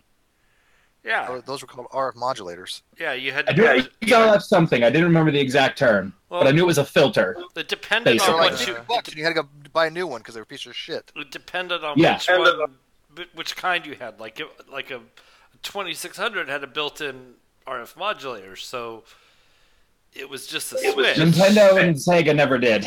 Right, but then you had the TI and the Nintendo and the Sega, and those were like the whole modulator was in the. What the fuck? Yeah, old school, Steve. That was my first computer, by the way. I remember having a little. The oldest thing in my box, house. probably not much bigger than like a cereal box or whatever, and it had a little TV screen about, I don't know, 9 inches or so, and like rabbit ears on it, and it was like supposed to be portable. Take it. You know what I find funny? I have a PlayStation 2. It runs perfectly, and it's not terribly big, which is weird. All the cords are fucking huge, but the PlayStation 2 itself isn't big. My Xbox 360 is like kind of massive compared to it, and it's always overheated compared to my PlayStation 2, which would never overheat. People that are sitting in here muted, if they want to unmute, they got to validate themselves. If you want to unmute and be part of the conversation, we have to validate who you are. So, like, and you can do that by typing in the stream chat, and then go to your page and see how legit you are. All right, SS. Well, Synapsis already has a member. They just don't have VIP. I feel so accepted. Synapsis. Are you gonna put me on VIP or am Synapsis? I know who Synapsis is. I mean, Synapsis has been around since like the Nadia days. But, Nadia? Whoa. Hey, Steve, do you see that image? Yeah, remember Nadia? It's been about 2 years. I can't believe people are actually doing that.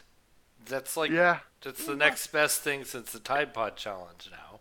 Oh no! Seriously, people are snorting condoms now. Yeah. Oh my god! I thought that was What? Is that somebody more Canadian than Dave? Would you snort a I don't even know what that means. I kind of go back. What does that even mean, snorting condoms? No, they'll stick a condom up their nose. Okay, so they'll stick a condom up their nose and then they'll snort it and then pull it out their mouth. Yep, that's what snorting condoms means. It's like it is like the new. Somebody said, "Please stop snorting condoms. Use them correctly so you don't breed." Right. Kyle just asked me, "What's the topic of discussion?" And I'm like, "Oh, you picked the wrong time to fucking ask that question." I'm like, snorting condoms. I'm like, okay. The efficacy of snorting condoms. There you go. Well, it might work as a prophylactic if you die, because then you certainly won't be breeding. I showed up, and now we're talking about condom snorting. Because all you do is torpedo a conversation, Sadie. That is what I do. It's good when I'm around Debbie, though. Yes, you're actually almost inducing me to end the streaming section of our broadcast. Just remember, Debbie's probably going to be like Mr. Intelligent in design at some point. It's a novelty wears off real fast. Oh, dude, I got them in the same chat. I got them in the same chat. Yeah, they're talking. Fuck Steve, out! You did not. I did. Yeah, they were in the same chat. They're in the same Discord right now. What? Never fucking happened. Pictures. Pixar didn't happen, huh? All right. I'll just add both of them and then send you a screenshot of them being added. Hey Steve, can I add a flat friend to the chat? They have a channel. I can go validate that they're not Dave or anybody else can validate. Derailing? Yeah, I'm gonna derail it. Sure. Somebody just DM'd me. How do I get validated? I don't even know who this person is. I'm Don Michaud. people. That's fine. You put the link to your G Plus page or to your YouTube channel or to your Facebook or something that is something that is related to you that we can validate that you're not a sock account or a troll. I'm currently working on getting evidence. These are them. Okay. Well, I mean, I was asking Edgar about it last night. Yeah, no, I'm not joking. I've got them both in the same chat and they talk. What do you think of Debbie, though? I mean, here's a situation where you have somebody who's just as much out of touch with reality as Debbie, and even he doesn't believe flat Earth is true. So what does that tell you? Yeah, I wanted to see him try to have a debate so bad. I mean, it's a lot better than Debbie because Muppets. Muppets, can I tell them about what Debbie and Lemon told you? Oh, sure. Which one? Muppets has cancer, and they told him to stop taking treatments. Try apricots. Debbie, this is what I think about Debbie. I think if you put Debbie in another room and I had to talk to her, that she would not pass the Turing test. Oh, hell no. Probably right. No, you know what? I don't think she would even like be equivalent to like technology in the 80s. Remember the 80s? You know, you'd ask a question like, "How are you?" You'd be like, "I am fine." I think she's on par with a Magic 8 Ball. Yeah, exactly. If a Magic 8 Ball could yell over you. Surfton, you're validated because you were on my server, so go ahead and if you can't speak, are you, Muppets, you're medically, everything's okay? Oh yeah, I'm fine. I've been in remission for like 3 years now. You can't do it by eating apricot seeds, right? Hell no. Okay. Nah, man, Muppets was getting low-key triggered, but you know he was handling it better than I was. At some point, I just started screaming at Lemon and Debbie that they were death peppers. Look at it. Flat Earth is harmless. I think it dumbs down. Well, you know, it's not harmless. It dumbs down people. Let's be realistic. But it's not going to kill you. This fucking. I sounded like Joyzy. Fucking. What the fuck was that? This fucking. I got to say the word right. Fucking. I've had a lot of caffeine today, people. This narrative that B17 and apricot, that shit is deadly because people will not get the treatment they need, and people will die. So I'm so adamantly against that. I've been working with the Geek Room to try to find them guests, and they're going to be pushing this whole anti what's it called, naturopathy kind of shit. That's homeopathy crap and stuff like that. I mean, let's be honest. Got seeds your whole life and you still get cancer. What then? Say, well, you're lucky, I guess. Let's be honest. This Kent Hovind apricot shit kills cancer patients, but all the flat Earth does is make people think that bagel seeds are legit. Yeah, no, I can't even wrap my head around that. I just can't. Fucking the conversation, it was nah, bagel seeds can't exist because we were talking about GMOs and I just posted them. And Muppets is my witness. I did convince her. God, Jesus yeah, that happens. At the end of it, the funny part is seeds were like you take some poppy seeds off a bagel and plant them and you grow bagel. Yes. At some point in the conversation, I admitted to her, no, the bagel seed trees aren't legit. You're fucking retarded. And she said, no, I'm not that retarded. I don't know, Debbie. When a person has to say, I'm not retarded, they're probably retarded. I'm not that retarded. It's like starting out a sentence with, I'm not racist, but... No, exactly. But her exact words, I'm not that retarded. So she knows she's an idiot. Because she put in that retarded, so that means she knows she's retarded. She's self-aware of a little retardation? I mean, it comes with believing in the flat Earth. It comes with denying 9/11. Well, the thing is, it's not just denying that. I think she just denies how logic works, period. She's like anti-everything. Yeah, she would make good friends with her. For the flat Earth people, I noticed they do that 9/11 stuff, but any of the conspiracy ones I've seen on 9/11 all use the fact that the towers fell fast, which means gravity. Well, that's just magnets. I don't know if you know what I mean. I don't know if I'm the reason for this, but I mentioned. I like Geek Room, but real quick, Mike asked me, how many credits did you get for nuclear power school? I got about. Well, all said and done, about 60 credits for nuke school. So about equivalent to an associate's degree just from nuke school. Bad. There's actually more training than that, but some of the classes are classified, and so they can't even release they can't release information to the school just for the school to determine how much credit you get. So you get a few credits for water chemistry and obviously for thermodynamics, but we're equivalent level. What do they call it? 304 level classes, like third-year level classes. One class was a 404, but I don't remember what it was. System instrumentation of something. Speak now, Don. You have your roles. You're unmuted. I know Don. Don's Steve, okay. Steve, do you still have a security level? Security clearances have to be you have to get secure certified every so often. Oh, okay. I thought it was only confidential, but I've been talking to people that are in the know, and they say no, nukes have to have secret. Now we did have some secret things. That is true, but most of that shit has to do with ship's movement, not so much reactor. So you do have to have security clearance, but yeah, I don't know. Well, that's the thing. Even with the Canadian arms, when you first go to apply, you have to sign a form that says you won't talk about their testing methods. So, I mean, does the first States rule have is that not for their talk about army, testing? Well, yeah, we're not allowed to talk about their test and what it composed of, and yada yada.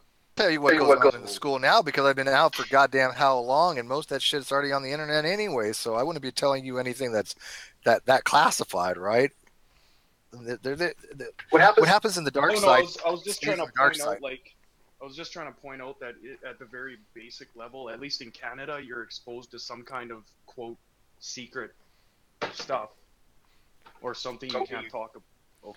Well, the only ship's thing movement is extremely classified, and mission ops details. The only thing I know about nukes is that if something goes wrong, you want to put the control rods in. Yeah, it's called a scram. Like for example, the news said one time we were out supposed to be doing Leo ops, and we were actually destroying chemical weapons. That was our mission, to destroy chemical weapons, and yet the narrative was we were just doing law enforcement operations. See, that just proves, Steve, that you're a shill. You're part of the government problem. Oh, the government lies. Yeah, trust me. The military, come on. But you're helping, Steve. Yeah, but at least I'm honest about it. And I don't think anybody's been in the military can say that the government will tell the truth. No, the government's there to protect, information. They will lie about it. That they're supposed to do that. It's their prerogative to do it. I mean, come on. But when they say, well, they're going to lie about everything, like the moon landing, that's when you lost your fucking mind. Hi, Steve. This is the government. We only tell the truth. Oh my God, that voice! Oh God, I got so turned on by it, and I'm not Steve, even. Steve, you think they faked the moon landing? You believe in the moon? The hologram, Steve. The moon is holographic cheese. Yeah, that's really loud. It sounds really awesome. Well, a little overdriven, but. Hey, if it's programmed to look like cheese, it's technically so holographic. How's your harness holding up, Red Eye? Not bad, mate. Not bad. I'm hungover today. I got so fucking drunk last night. It was not funny. Jesus. Steve, I just wanted to throw out there. I was kind of in the opposite boat of you. I had security clearance, and I'm 99% certain I never actually saw anything that required it. It's very rare. Like I'm not going to front. The only things that we were exposed to that I would consider to be secret, right, was a mission op like that. Like we were destroying chemical weapons. We couldn't tell anybody what our actual mission was. Yeah, but did you delete? For me, the security clearance was because I was so I worked for a defense contractor that made military helicopters. There's not a lot of them, you can probably guess. And at that defense contractor, because I supported our product lifecycle management system, which is where we kept all of our drawings, that meant that in the course of my work, I may need to have access to things like the presidential helicopter, and they don't just let anyone look at that. Yeah, no, I agree with that. Yeah. No, mine was because I was a courier, so mine was confidential.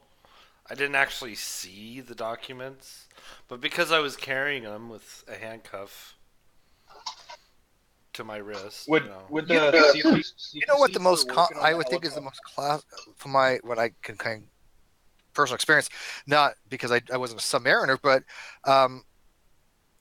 the most classified things for Navy when it comes to nuclear stuff is actually the shaft and the propeller mechanism by which prevents cavitation. Because when you have a screw that's moving in water, what happens is in the leading edge, you tend to have a low pressure. And when the water has low pressure, gases come out of solution, and this produces something called cavitation. Right. And this cavitation is like a fingerprint.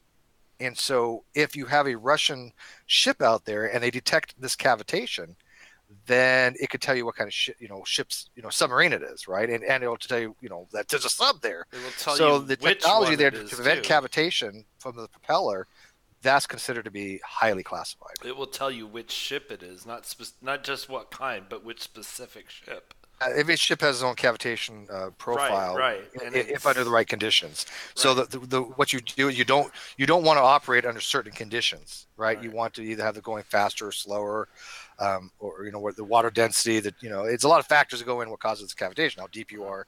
So they all know this, and they say, okay, this is where we don't want to be under these conditions, or else it will cavitate. That's classified. Right. One thing that would cause cavitation, like if you're going full steam ahead and you decide to throw the propellers in reverse, that would cause cavitation, for sure. That would be ludicrous. That would be... Propellers, believe it or not, they don't like to work well in reverse. No, they don't. But it would definitely cause cavitation to do that. That would cavitate, sure. And cavitation is actually boiling. I burned myself because of cavitation once. I actually learned. What's that? I actually learned what cavitation was from a video game. Is that weird? No. I had a pump that was overheating, and it was cavitating. And so what happens is the bubbles come out of solution, that air builds up.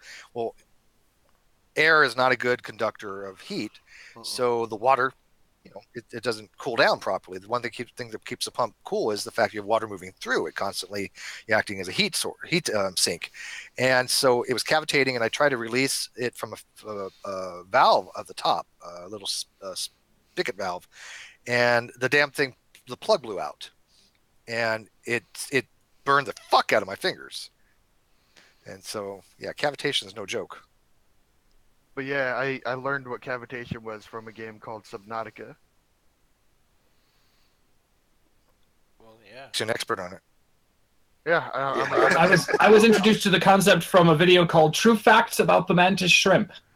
Oh my god, I love that video. Because it turns out that when the mantis shrimp punches, it creates cavitation bubbles.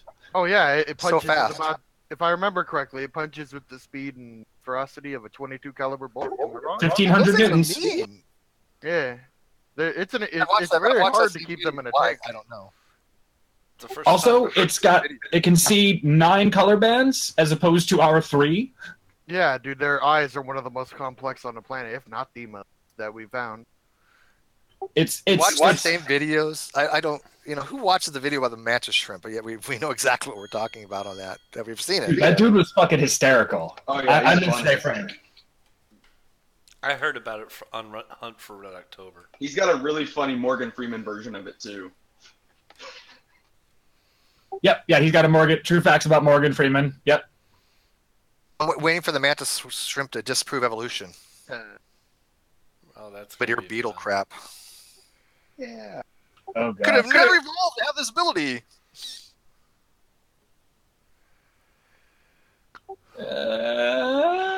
When's this other stream supposed to start, Steve? Don't cross streams. Remember this, okay?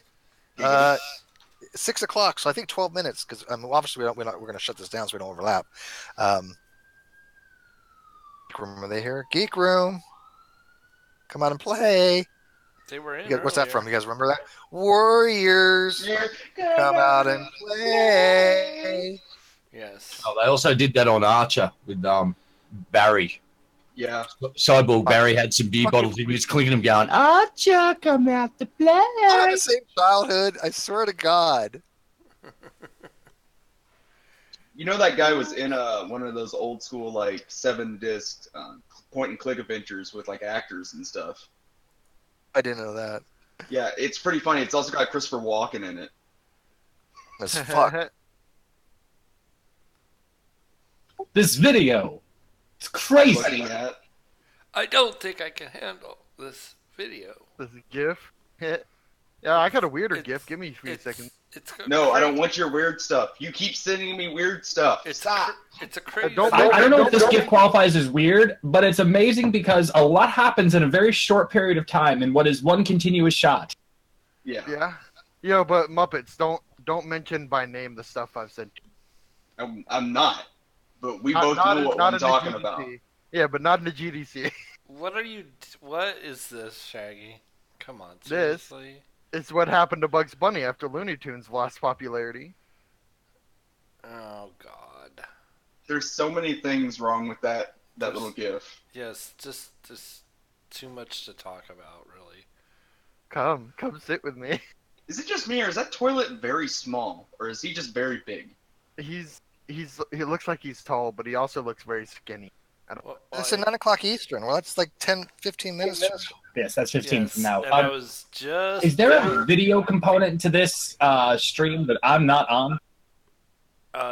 We are all on the stream, and it's going to YouTube. So yeah. It will be used against you. It will be used. Oh God. You. Scott's giving away top secret information. Yeah, right. That's what I'm doing. But anyways, I posted the GIF in the stream chat there. Yeah. And yeah, it was just take it in. Was a man. My favorite. That's my favorite conspiracy theory, by the way. Oh my God, yeah, that one. There was the one I liked the one where they started throwing around the picture saying that Michelle and Obama both held their wrong hand over their heart for the Pledge of Allegiance, and it's like, well, that only works if Obama also happens to wear women's shirts. Because the buttons were also on the wrong side. Oddly, the pin seemed backwards too. It's almost like someone just reversed the image and then tried to pass it off. No one ever tries to do that. Who goes on the internet just to lie? I heard that if it's on the internet, it must be true. I thought that was like a requirement. Oh, that's how Debbie thinks, apparently. Yeah. Yeah. My favorite from Debbie was when she tried to declare that no engineer would design. Apple would never make something that looks like that in response to the moon lander, and it's like, what? You're not an engineer, are you? And her response was, yeah, I'm an engineer. My uncle's an engineer. And it's like, that's not what I asked. I'm closer to an engineer than that bitch. I am an engineer, not mechanical. So am I. Well, she's also a biblical come scholar. on. I mean, the girl can't do fucking basic math. She takes the shotgun approach. But yeah, like, I'm closer to an engineer, and all I'm learning right now is welding. That's just scribble scrabble. That's I definitely believe if you have not gone through the classes to call yourself an engineer, you're not a fucking engineer. Even though, even like the Navy, they call it nuclear power propulsion engineer.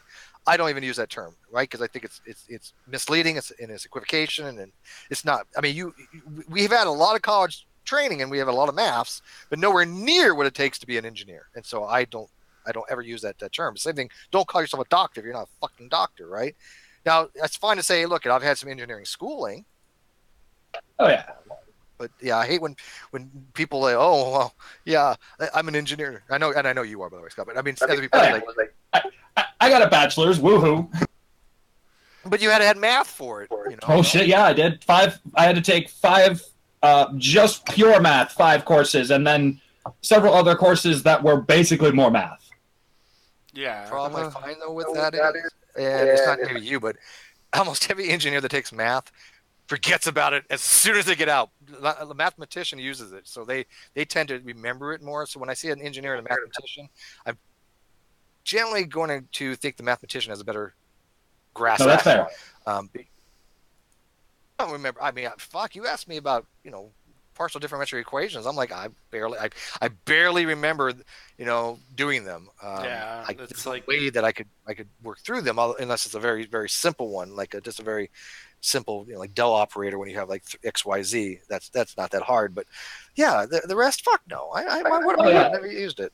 And in my line of work, mathematics, it's not like I'm doing math on a regular basis, but when I'm like analyzing and designing my code, I have to be thinking about what kind of algorithm I'm building.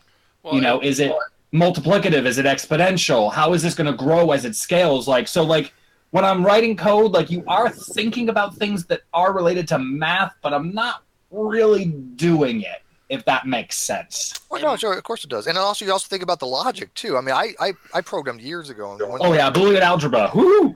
Yeah, you just have to go. Okay, what is it that I want this to do, and what is it doing, and then try to figure out the discrepancy. And then you kind of think like the computer. You don't think like a normal human being. You think, I'm the computer. It's having this instruction. I'm going to execute it this way, and that's how you debug. And in my line of work, it's the same thing. It's like, okay, I take that and say, okay, the math I use is very specific to.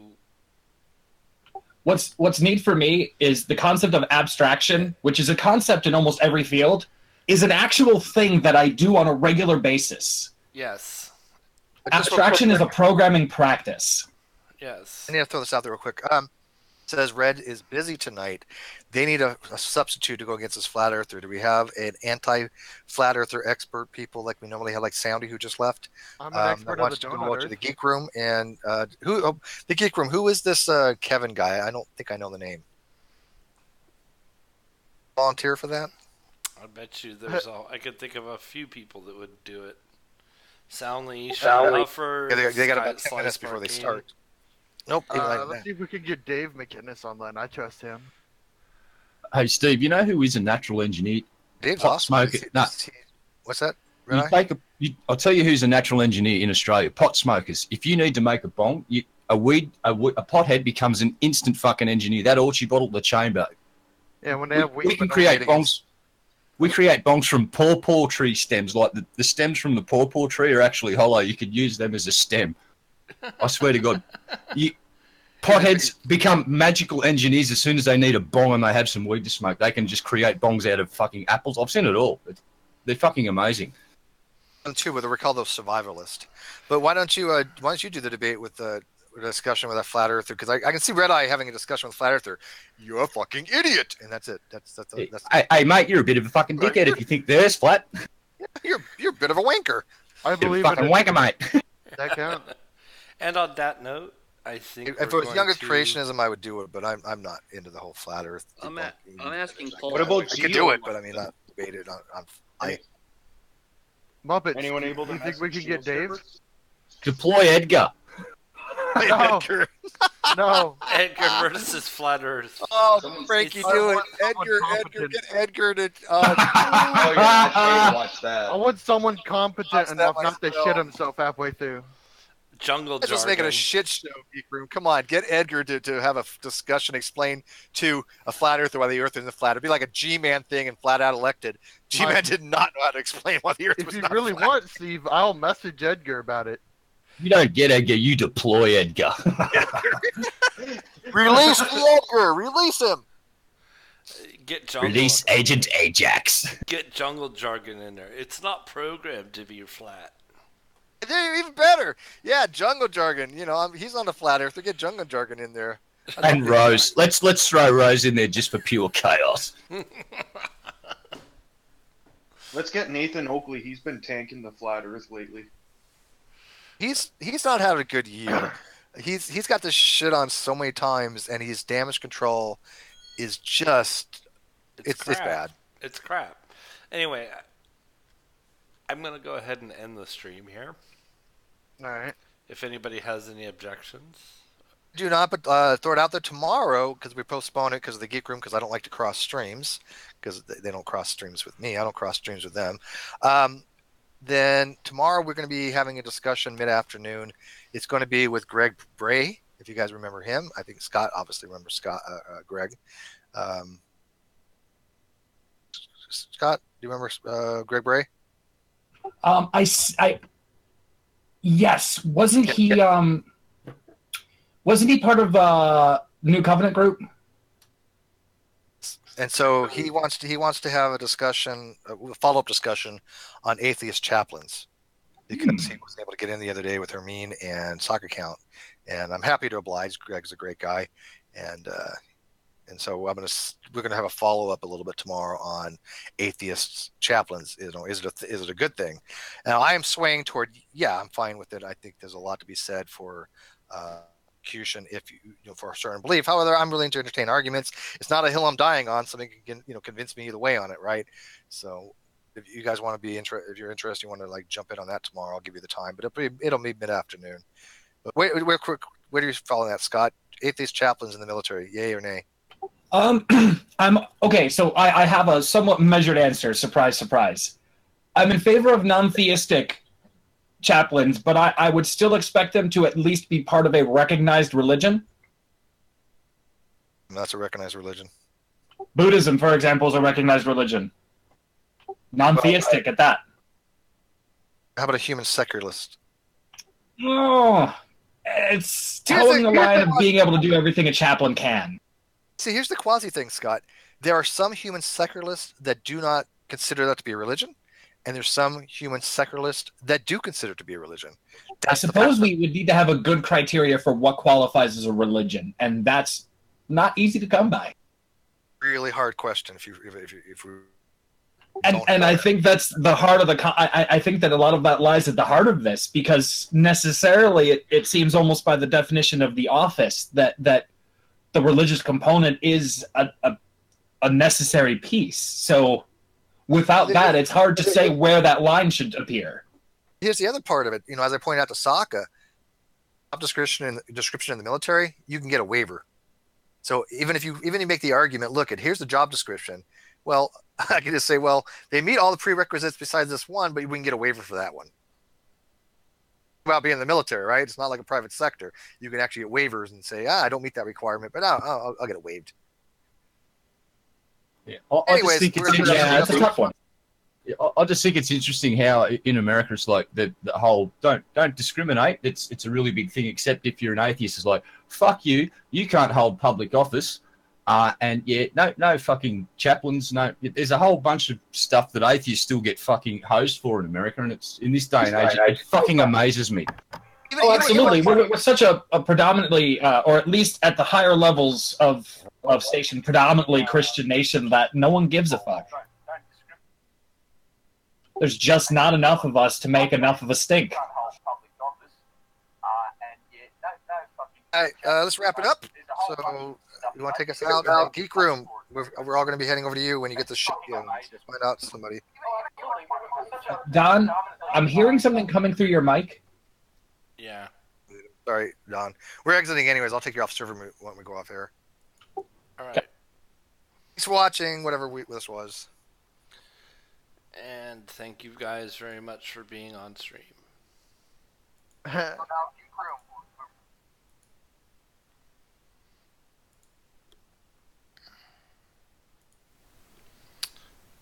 All right, thank you for watching the stream, and please head on over to the Geek Room, and we will go ahead and end this. Please watch the Geek Room. There's going to be ostensibly a flat Earth debate if they can get someone to debate, because Red seems to be having some issue where he can't debate tonight. So I'll be heading over there shortly, and we will see you all later.